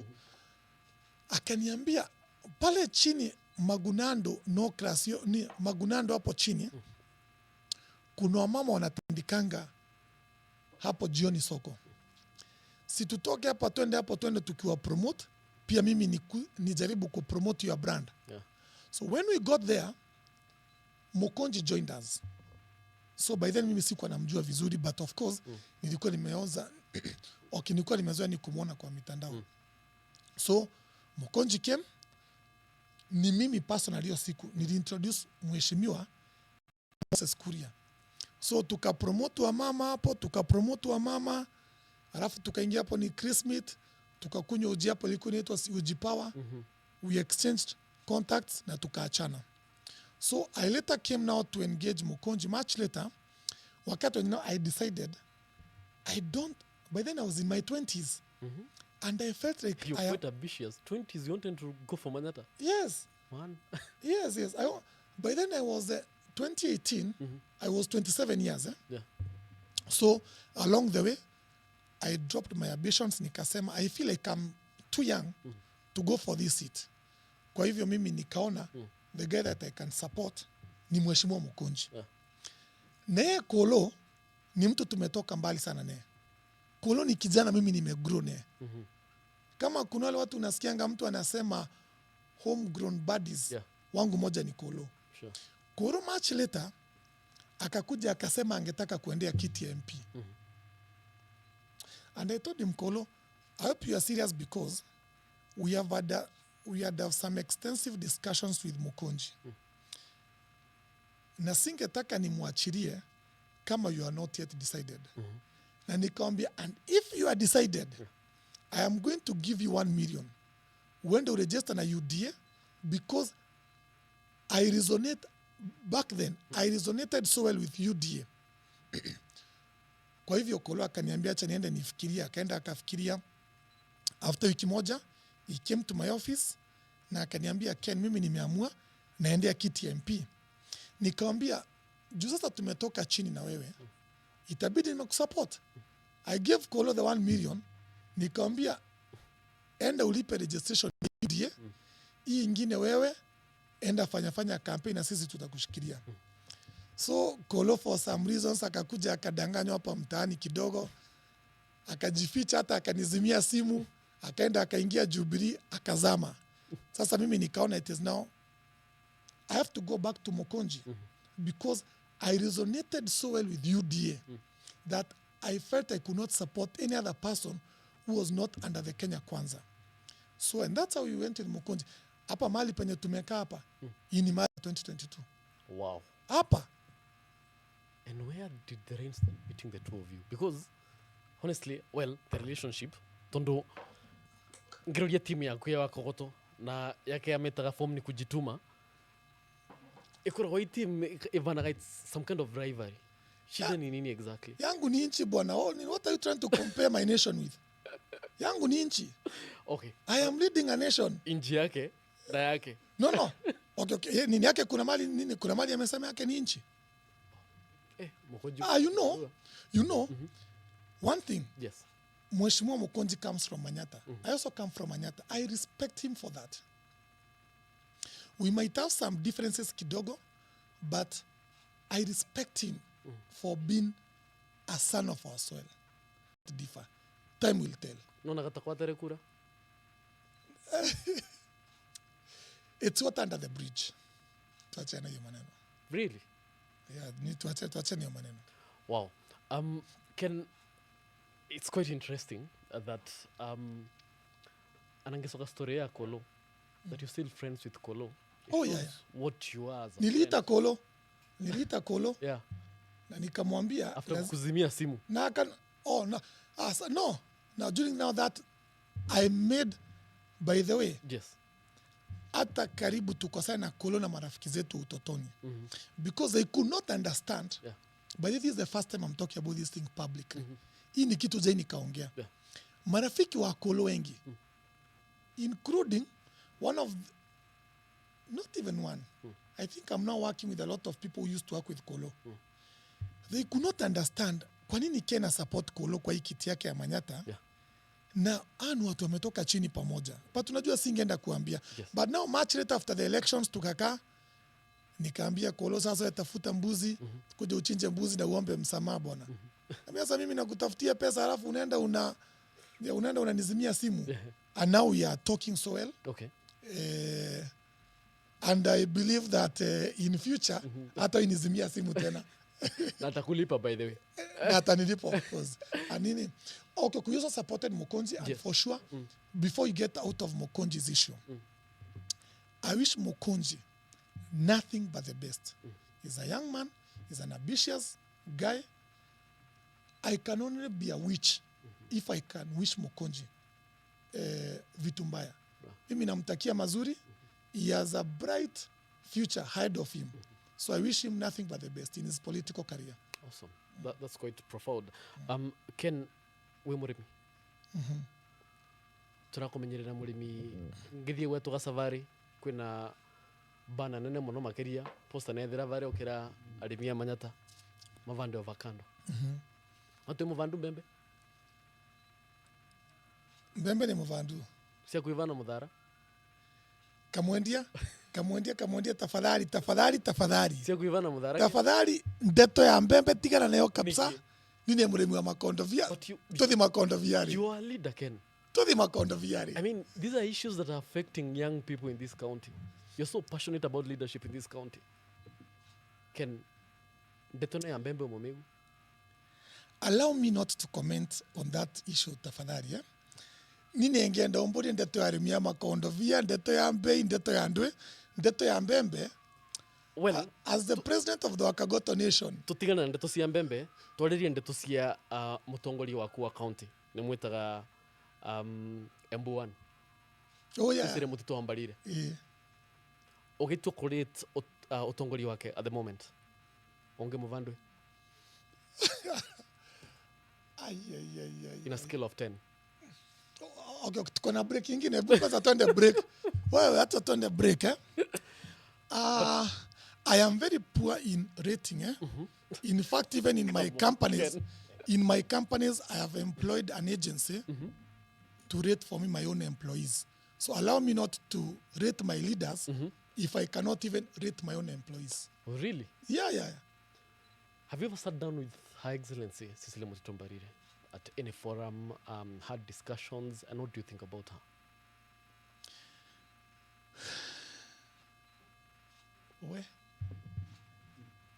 I think sasa nataka maji baridi kidogo. We project ya Cecilia Mutito Mbarire? Mimi? Yes. Kama ndio ukiniangalia hivyo, do I look like being a project of anybody? Well, she has the money. What do you mean? She has the money. Okay, and do you think I'm poor? How do I know that the money you have is not hers? Yeah, bana. Kama ndio bana kuwa serious. No, I am very serious. I'm serious. No, you know, Cecilia Mbarire is my governor. I voted for her. Okay. There's no doubt. In fact, mimi mwenyewe nilikuwa mstari wa mbele. Ushasikia wale watu wanaitangwa front line. I was on the front line fighting for Governor Cecilia Mbarire. Hey man, we really fought for that seat. Kama kuna, I remember I even told some of my guys, Yes. if there is a position, if there is a seat that was about to go nasty, niyo kiti ya Governor Cecilia Mbarire. Okay. So she's my governor, and for that, I give her respect for being my governor. And as I've said before, I wish her well. What is your history with Cecilia Mbarire? Because, like you're saying, you give your all kuvuranira giti kiu ka kete akina kona ambira kendethereria va kana where did that relationship begin? No, one, as I said earlier, in 2022, Yes. I resonated so well with the Kenya Kwanza. I resonated so well, and after the nominations, I felt that, okay, of course, I had sat down with Lenny Kivuti, Yes. and I had also sat down with Cecily Mbarire. And for some reasons, I felt that if I'm supporting Kenya Kwanza kule juu, lazima pia ni support mtu wa Kenya Kwanza chini. Na pia I'm also a father of daughters. Kwanza ningetaka ikuje very strongly. Mimi niko na watoto wasichana. And at times, when I look at a woman leader, I also imagine my daughter being the leader in her. Sure. Much later. And you know, when you get a woman governor, you get now a chance to also encourage your daughters that you can also become the president. So for me, I believed in her cause. Honestly, I believe. The same way I believed in her cause. Na mimi nimekuambia sisi tukiamua ni kuendea kitu, we give it our all. Even if it means putting our lives on the line. We leave nothing to chance. Sure. So, and that's the story. Yeah, that's the story. That's the That's how story. it ended? No, ended how? If she called you today, akwambia Ken, sahi, I need your help. I need your help either to go back for this seat again, ama in terms of leadership, kwena wale naona chief officers zako ni marangwithia utongoli wako na problem, akikuita will you go? Now you know one, Yes. Governor alichaguliwa, akona structures in place. Akona a whole team, CECs, chief officers, akona watu wengi sana sona nini. Pia mimi niko na mashida kwangu, pande igolwana nina kule kwingine. So I believe Her Excellency the Governor would not call me because you know me, I'm just a normal mwananchi. As a businessman, do you think your governor has failed you?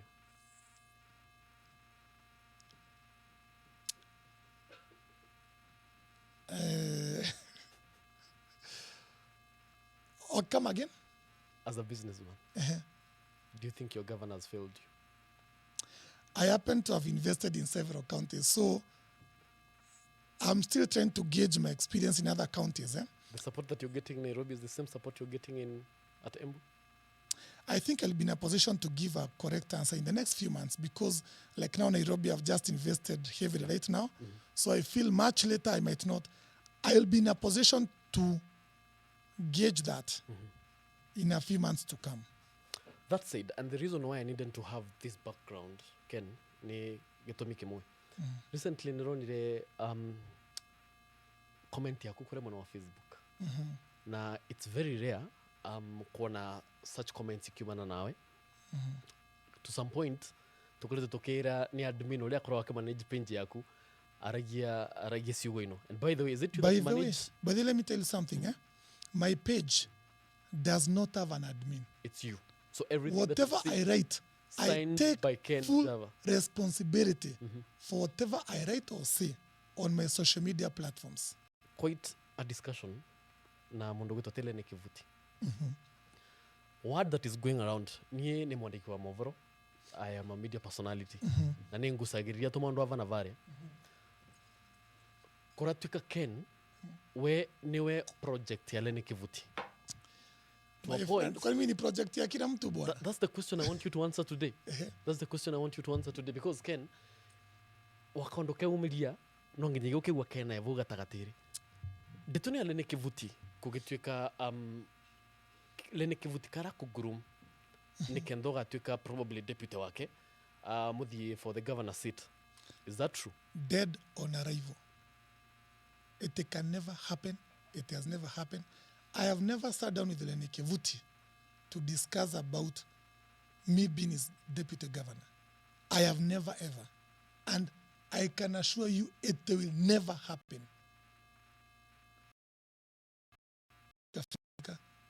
Mimi. You said you're a young leader. Yes, I am young, but that does not I have to take anything and everything that comes my way. It's not just thinking. What do you The mean? position of you being the deputy governor of this county. You know, Kamwendia, I am not somebody who is excited by positions. For me, no. For me, mimi si mtu anafurahishwa na positions. Have you ever had a sitting? Ugombera mwanakora mweva na mukunji. Have you ever had a sitting with Lenny Kivuti? Oh, yeah. Lenny Kivuti. And by the way, before I answer this, Yes. Tukimalizia pale kwa governor Cecily Mbarire. Now that Cecily Mbarire is our governor, from 2022 to 2027, we gave her that contract. As a business person, I wish Governor Cecily Mbarire the best. Mimi naomba Mungu ampatie hekima ya kujua wale watu wanafanya kazi na wao. Mungu ampatie afya njema na Mungu ampatie pia inaitangwa busara, Yes. wisdom to leaders. Having invested in Embu, naweza kuwa mtu mjinga sana if I cannot wish her well. So for Governor Cecily Mbarire, we wish her well. I think when her term expires, she'll come to the people. Na kama watu watasema ni tukue pande ama tukue pande ingine, we leave that to the people. But for now, I wish the governor the same way I wished Mukonji, the same way I wish my MCA. I wish them nothing but the best.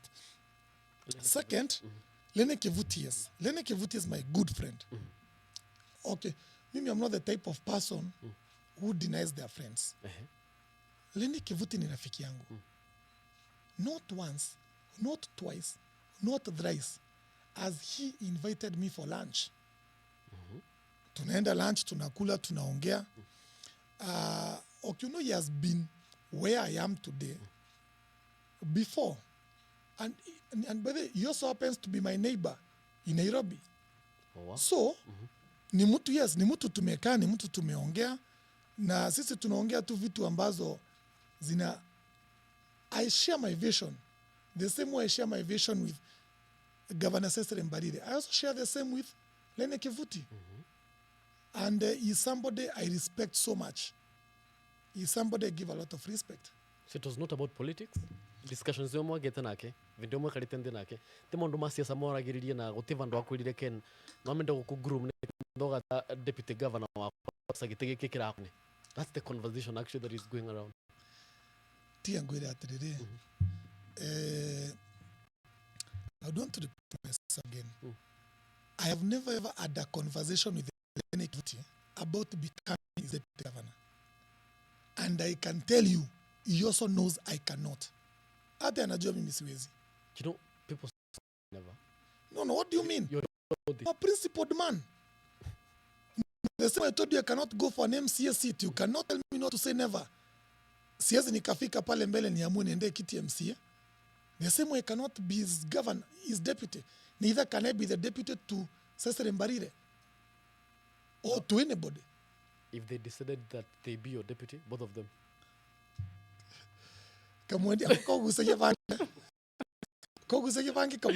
So now, Ken, that said, discussion ino ya Lenny Kivuti ndetusigie avocados, and this is a conversation I want us to end with today. Is quite profound. Number one, you're so passionate about avocado farming. Oh yes, I am. Why? No, let me tell you something. First of all, wacha nianze na why I'm so passionate about avocado. Yes. Then I go to that issue about the confrontation kidogo ambayo watu wengine wali take out of. So one, I've invested a lot of time, a lot of resources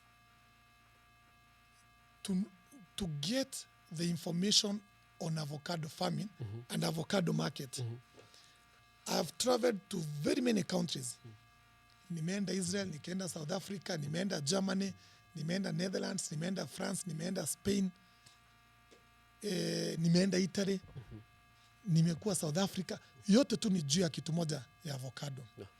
I sat down and decided that most of our farmers wamelima avocado. Na naona kampuni za Wahindi zimekuja zikakita mizizi hapa kwetu Embu.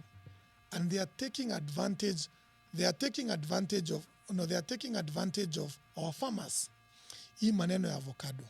And I decided I have to go head on with the matter. And we are almost there. Because as you know, we are building a company called Avocado. Avocado Fruits Kenya Limited. Avocado Fruits will be the biggest avocado packhouse in Africa. Na iko karibu kuisha. It is at 98%. Oh, wow. And we expect, once we start processing avocados in the next few weeks, we are going to liberate our farmers from bad pricing, lack of support, and we have a lot of programs coming up. So, a few weeks ago, Lene Kivuti akaenda kwa event kwa kanisa. And you know, I understand that he might have a team of advisors. And I felt that his advisors misled him. So akaenda pale kwa mitandao akaandika, mimi nimeongea, nimetafuta mtu atakuwa ananunua avocado na 70 shillings hii mwaka, na ikifika next year atakuwa ananunua na 80 bob. Yeah. And respectively, as a man I hold a lot of respect for, nikamwambia mkubwa, this time. Our avocados are already at 90s and 100 shillings. You cannot start telling us about 70 shillings in 2025. And I felt he was misled. Nikamwambia, we have taken care of the avocado challenges. Pia wewe jue ni mdosi. You know Lene Kivuti is a man of means. Mungu amembariki. He's a rich man. Nikamwambia sasa, my big brother, juu sisi tumetolea wakulima wa avocado jam. Na hata hiyo bei unasema ya next year sisi hata tumeifikisha. So tusaidie tutolee wakulima wa maembe jam. So that even our farmers in Mbere wapate soko ya kuuza maembe. Because at the end of the day, it will be a win-win situation. Kenjava Wakagoto amekomboa wakulima wa avocado. Mimi nika-challenge my big brother Lene Kivuti. So tukombole wakulima wa maembe hiyo pande ingine. And you know, some people took it out of context. It's as if I have a difference. I have no difference with Lene Kivuti. I have no difference with anybody. Yeah. You know, Ken, the big question here is, and the critics will say, Orauga vorwa 100 shillings. How did you get there at 100? At 100? Yes. In fact, last week, I promised our farmers this week watachukuliwa na 100 shillings. This week inaisha leo, but it fell short with 5 shillings. Next week, hii yenye tunaingia, avocado itakuwa that 100 shillings. How did you get here? In the next 100, in the next 2 weeks, in the next 2 weeks, 2-3 weeks, the same avocado will be going for 120. And that's why I was telling Mheshimiwa Lene Kivuti. How are you able to do this, Ken? What magic are you using that we've never been able to No use? magic. I have invested in a strategic team. I don't work as a lone ranger. I have a strategic team. Sustainable? Right now, very sustainable. Right now, do you know what? I have a market in Mexico.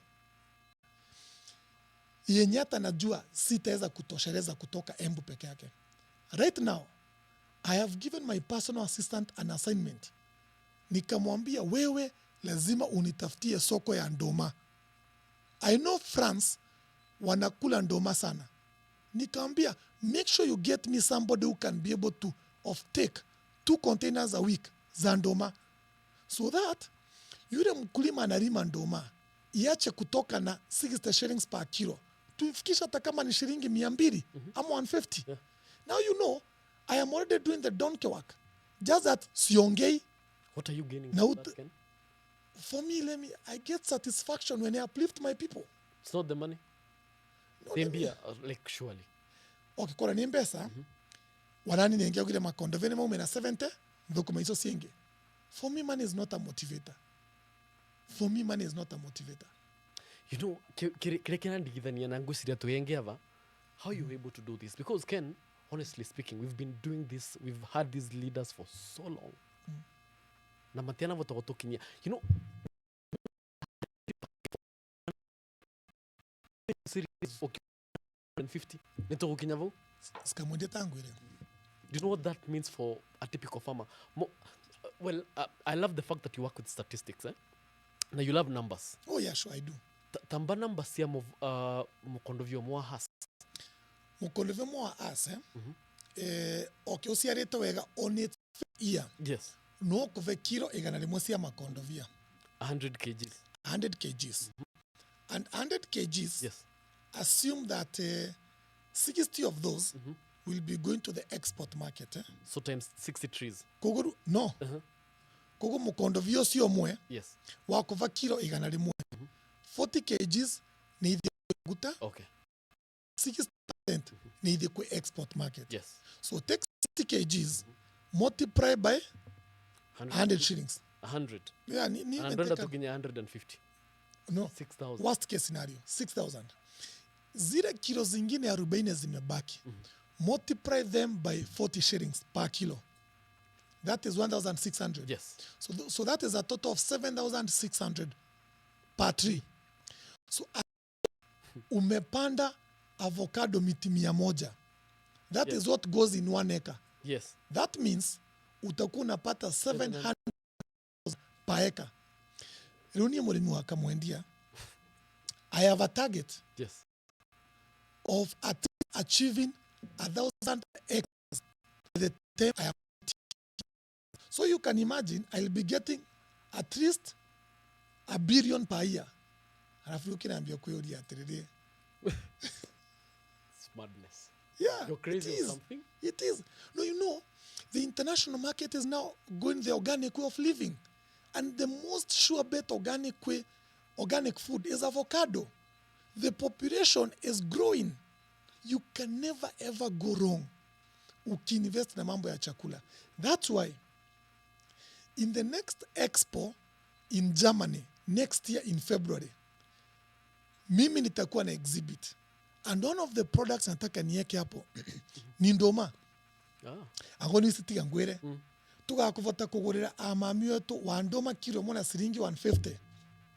Ndonge kamego magetia basare. Ndonge kamego makiuga shandira rutawira. They love money in the pocket. Hatutapata wezi. At the end of the day, I have an obligation to my community to expose them to ideas that people have refused. Unapata tu kuna mtu amewakazia kabisa. Unapata mtu anasema mimi natembeanga sana, mimi naenda. So what? Hata sisi we do travel. Yeah. Travel but give us solutions and ideas of the things that to get outside there. So okay, well nikivutia carry over 70 shillings, 80 shillings. What does that tell you? Nekuga this is the kind of leadership that we no nengo sadia rene no nengo sadia na no amende ando mambere atirire by the hapo kwa comment section hapa kwa hii podcast yetu ya Wakagoto Nation. Kama wangetaka tulete le nikivuti hapa ninaenda maandike vu commentire. You know, yeah, I can be seated where you are seated. Yes. Na rene akuwe mgeni wangu. That's true. Ngina muria saa. I long for this conversation. Oh yeah. Nataka watu waseme kama wangetaka mimi ni hostel nikivuti hapa. Yes. Hakuje tuongee, nimwambie bwana mheshimiwa, kuna mahali uliongea ukakosea. You know, you are geosurveyor. Mimi kuna vitu za surveyor siwezi nikaenda kuongea huko kama sija kuconsult. The next time you talk about avocados, you please consult me bwana. Usiende ni kuongea hivyo watu wamekumislead unaongea. Unajua sasa hiyo, that is watering down my efforts. Yeah, so no ando mauge. I think already Rachel Christ. Kana mauge atirire. Rachel Christ mwambiri kuga mlete. Kana mauge atirire. Wanaweza taka niwaletee kiongozi mgani hapa. Tumwekele kwa meza. Let people decide the leader they would want us to interview. And I'm going to interview him. Are you saying that you've solved the avocado pricing problem in Embu once and for all? I have. I can confidently say I have. The moment nitafungua ile factory pale chini, wakulima wetu kila mtu ambaye amelima avocado hawatawahi nyang'anywa tena. They will never ever experience those bad prices. I have a solution in place.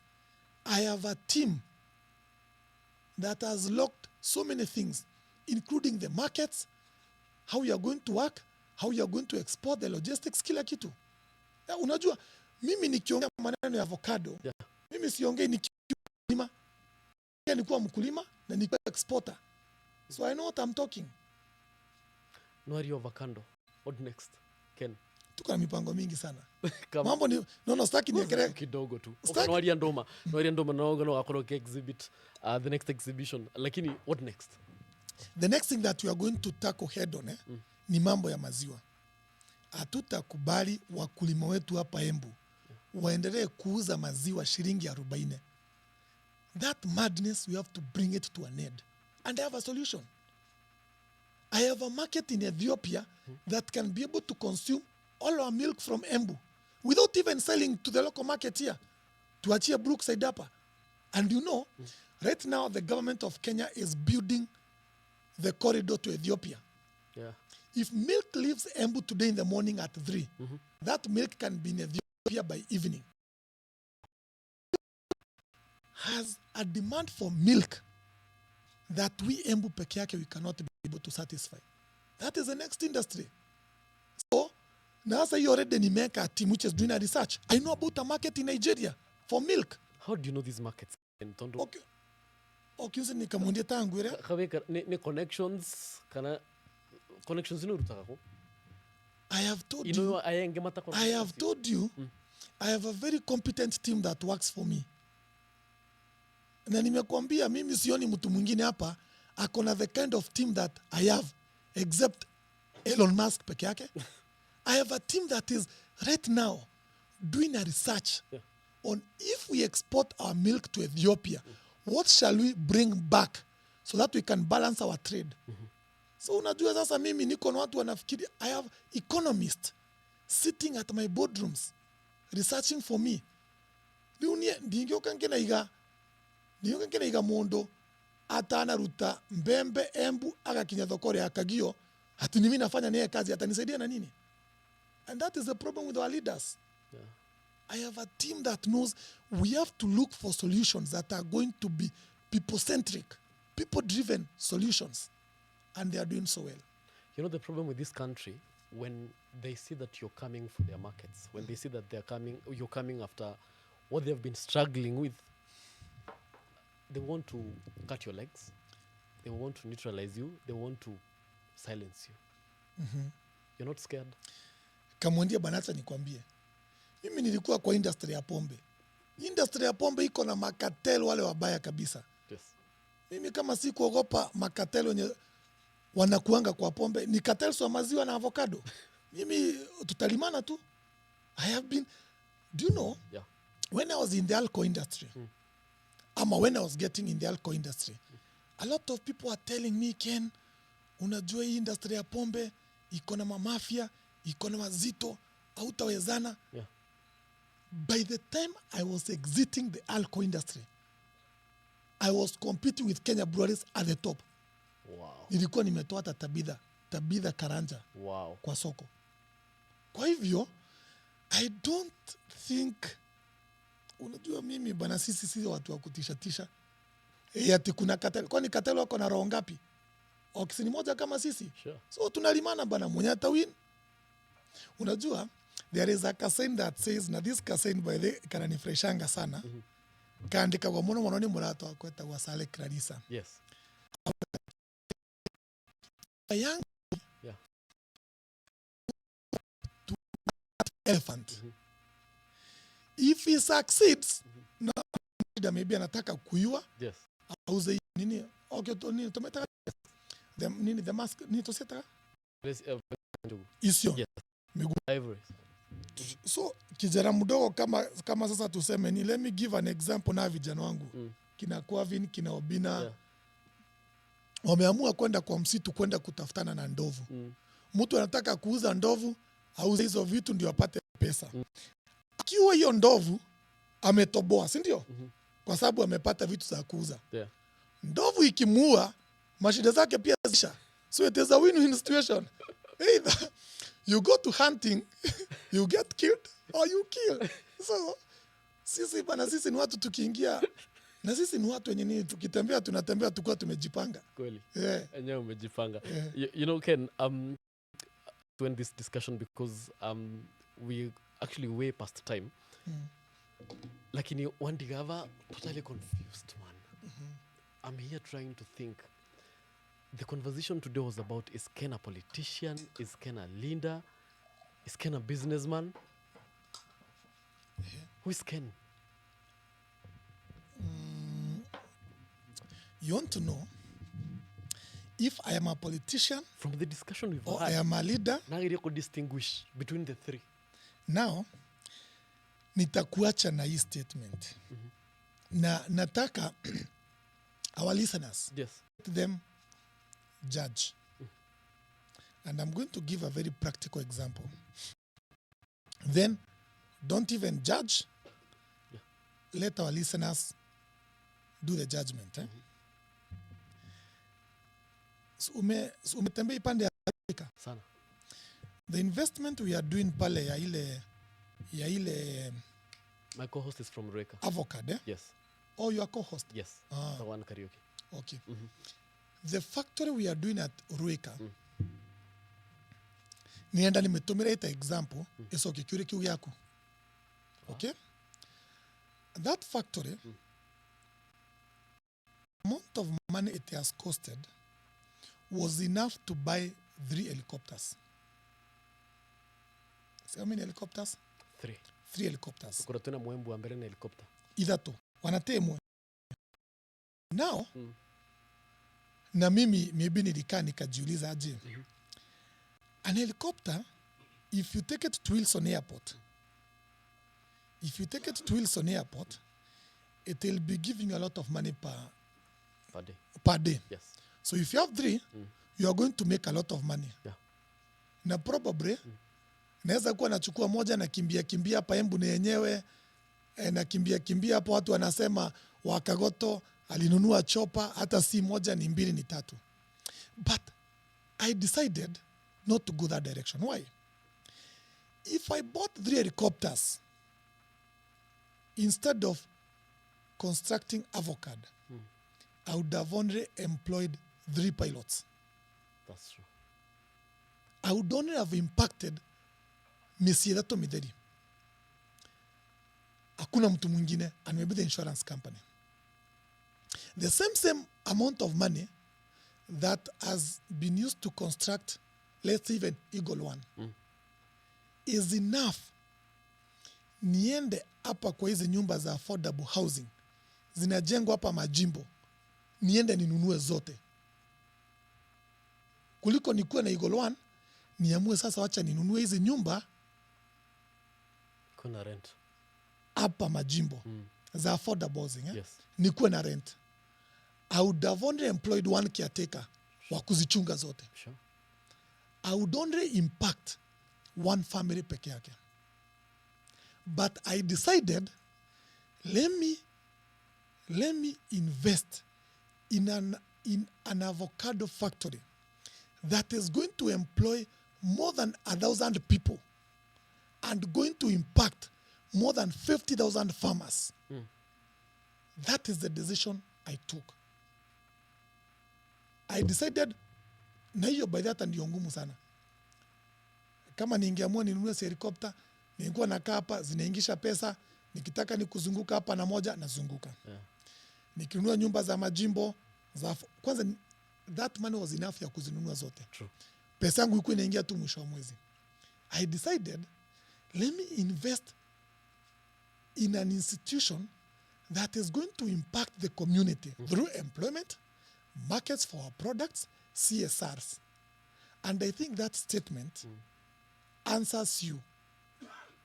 And I want our listeners to be the judges. I saw you. Am I a leader? Yeah. Am I a politician? Or am I a businessman? Hiyo nimekujibu vizuri. It is for us to decide. It is for you to decide. Wow. If they decide I'm a politician, well and good. If they decide I'm a leader, wao ndio kusema. If they decide I'm a businessman, wao ndio wanasema. Well, for me, I give you a new title, CSI, your culture shaping icon, Ken. Thank you for your time. How much are you worth? I can't say that. Oh, come on, Ken. Tu pesa kidogo tu. Ngapi hivi? Tu pesa kidogo. Zinaweza buy helicopter kaa ngapi? Nitakwambia next time. Thank you guys for your time. You know, naenda kwamba kuthie through some feedback ile tonyete avaken. It's quite amazing, and I think nitokora twina quite a wonderful conversation. Joe Kelvin Mutugi is a business mogul with a business mind. Niguo arauga gich arauria 3 helicopters enyewe. I understand ukiuria kiuria kiu. Rachel Chris arauga ni philanthropist. He is, and he has leadership qualities, which I tend to believe it is true. Erelivundi na akauga mimi naka project ya mtu kweli can never be me. But that nikone kamwendia no for the year mono kani atianga. Well, no come for the tiogo. Tiko kuvuthia lakini nisi tutukora tu na guko ground. Nituthikagiriria wanatue. No uri andu maraudia no nginya mbuke ngorie Ken. Come on. I mean, ningwiraga I am a voice of the people. Ogo maraudia no nginya mbuke ngorie. So, kiuriki no nginya ngakoria ringi. Caroline na keraugite a leader by far, na hiyo kesa amefunga. Linus Njage, thank you so much for tuning in. Nyakio Masharia Rauga, the interview was truly amazing, packed with valuable lessons, which I tend to believe. Lakini we comment moni riava, mondo wakiuga inaka wewe ukidate, ulikuwa more fire. Which I tend to believe is true. Murugi Kariuki Rauga, Kenjava Wakagoto. No, what does she mean? Ati nilikuwa more fire? Because kuringa na conversation nitoko ratuna sio monde nginyambe kinyava mbere nitakonguza yabangi. No, ambudia suri nyomomo. No. Murugi Kariuki Kauga, you're more even far beyond the 3 titles, which I tend to believe it's true. Edwin Kamau Raugeti, your businessman, Kedakawa Kiringa, Akauga Ken is a win-win. If you look at these comments, Anao Maharigo Maiva, is it a businessman? Is it a leader? But it's for everyone to decide. Thank you so much, Ken, for your time today. Nenda kukova chance no nantege kemwe for you to send condolences to 2 of your friends, I believe. Kwena Sare, who lost his dad, and kwena Keriti Tuna Koratuna Kwava, Morata Kwamone, Mendeta Moneta Wakare Wakamwidi, and Ake who lost the dad. Let me give you maybe a minute to send your condolences to the families. Sure. And by the Paul, because I think I saw such a message on Nikari's WhatsApp status, but I was yet to confirm. So I wish to take this opportunity to send my condolences on behalf of myself, my family, and the larger Wakagoto nation to the families of Saleh and Nikari Wakamwidi for losing your dear fathers. Both of them, ni for Saleh is a dad, even for Kari. Yes. You know, I was in such a position last year. Yeah.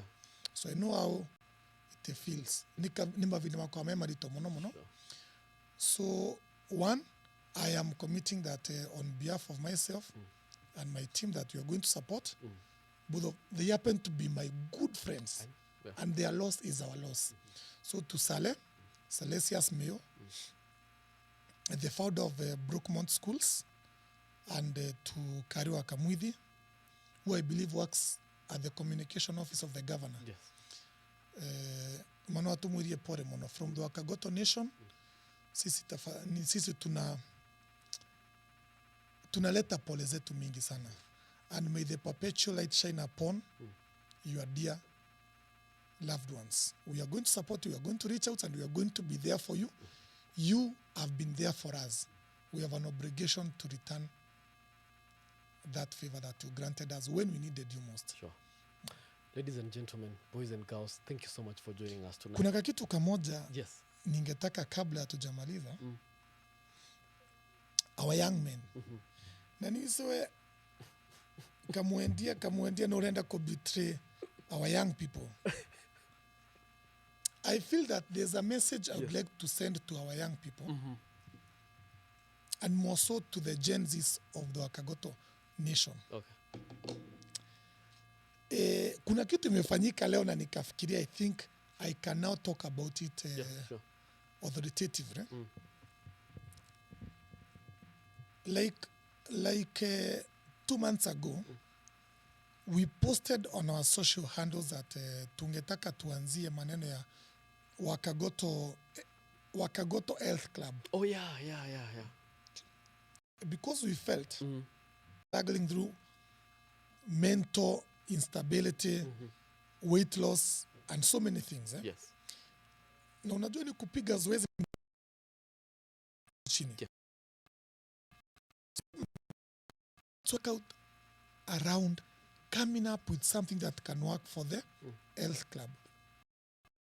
Tukaanza kupanga, of course vitu zikakuja, city came, mambo ikakuja ikatuchanganyisha, and I felt this thing was now going to the third month na haijafanyika. Na mimi ni mtu ambaye nikiandika kitu lazima ifanyike. Sure. So yesterday nikakaa nikaambia my team, let us just start this thing. Yeah.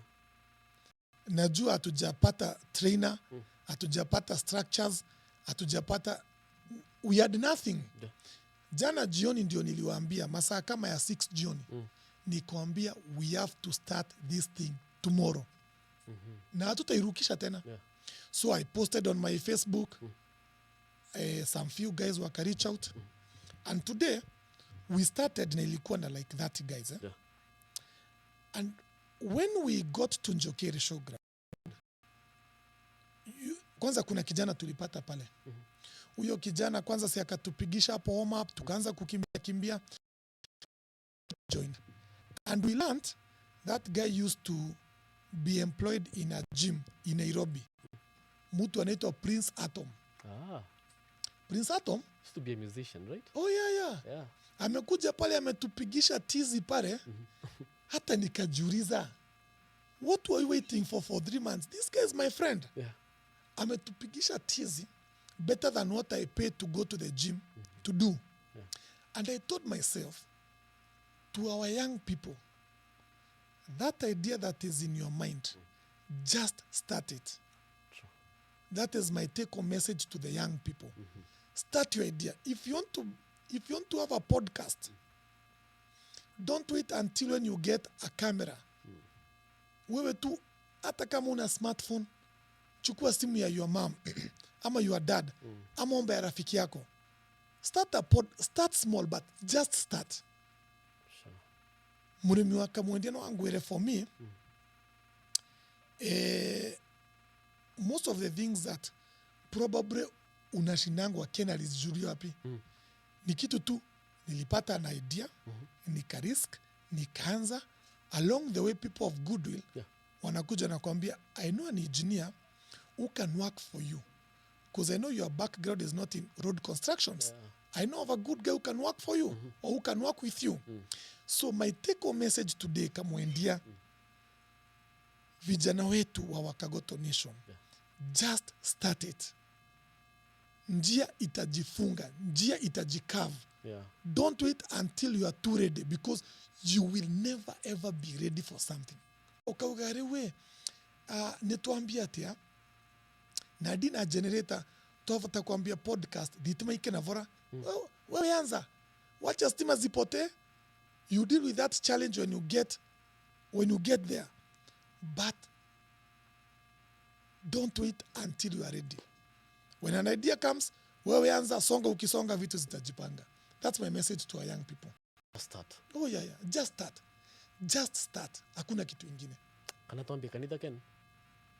Wanaona watu Ukana tuweka senior pastor. My voice does not. My voice cannot work well in a church. No tuambirie kanitha ukina tuweka senior pastor, ngina tuweka treasurer. Kwenda kuthivara mbesa ile? Hapana. Ukuviriria kondo. No nino anze vuto ndo sauti ya kameme. Okono magusagie we. Na ningesiosaga. Thank you so much for your time, sir. That was quite profound. Na thank you. You don't know what you've done, especially to some of us trying to create our own empires. You've really inspired us. Thank you. God for your selflessness, because really do it. It's quite amazing. Asante. Na kaundo kamundali ganagerwa niko. And I want to give you this story in 1 minute. Director no kombetikiria. The first time I met you, Ken, on a very serious note, na gukumito wega ye mathiko ri ma njamba mendete muno makiri mamua njamba mendete muno makiri ta watabitha na muthenya ucio, I don't know, was it by choice am I just by coincidence, you're carrying a small book. It was the 48 laws of power. I'll never forget that day, because if guru nena rio nyomba na ria kondisini kire nene kweria kutondoka kueka nyamu, just a small book. But ria kore nene nyomba, and I was always postponing from reading that book. But muthenya ule na kore ne vuku is when I decided I'm reading this book. Oh. And you don't know how much that book has changed my life. Oh, it has, eh? Big It's such time. a nice book. It's such a nice book. Big time. Niko na soft copy yake. I think anytime I want to do something, Yeah. I'll You always... refer to that book. Oh, yeah, I do. Awesome. Ladies and gentlemen, this cannot video this conversation by the way. And Kamwende, we also wish you all the best Thank you so much. in your career. Thank you so much. Na pia ikifika mahali pia jichallenge ukuje utujoin huku nje kwa biashara. Yeah. I believe you have What did it take? you have a whole world ahead of you and we are going to support you, but Mungu pia ni akupanulie mipaka. Tungetaka tusikie ukiwa the managing director of Royal Media. Amen. Tuigusagia umete Embu. SK Masharia no legua. SK Masharia kijana yetu mpatie kazi bana.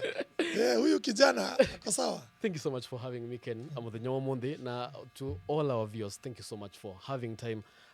Nona viewers zetu nako mara thina mbere makiongererekaga, by the way. This is the most amazing thing about this podcast. Nako mara thina mbere kora makiongererekaga, but our time is up for tonight. Thank you so much for joining us. Bless you. Nimbe to kwa murimu wa Kamwendia. Mukure mwana utuko mwega. Oza.